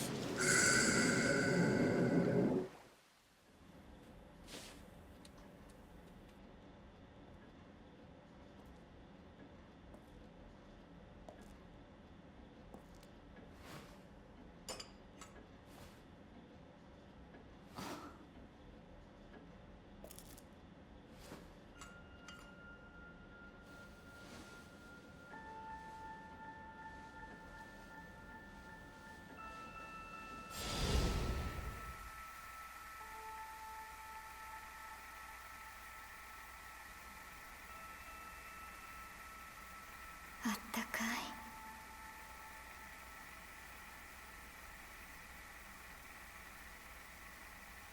い。いつもは気づかなかったような小さなことが大切なきっかけになることがあるんですね。行くのか残るのか。もうしばらくここにいてもいいですか。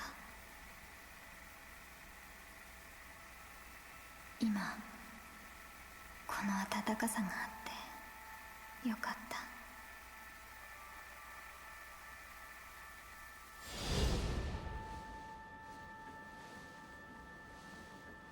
あったかい。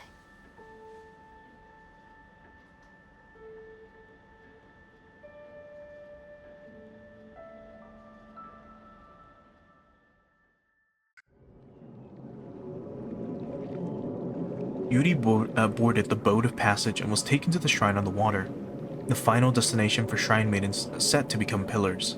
Yuri found Hisoka inside the shrine and took her safely back to the antique shop. The bond between the two of them grew even stronger.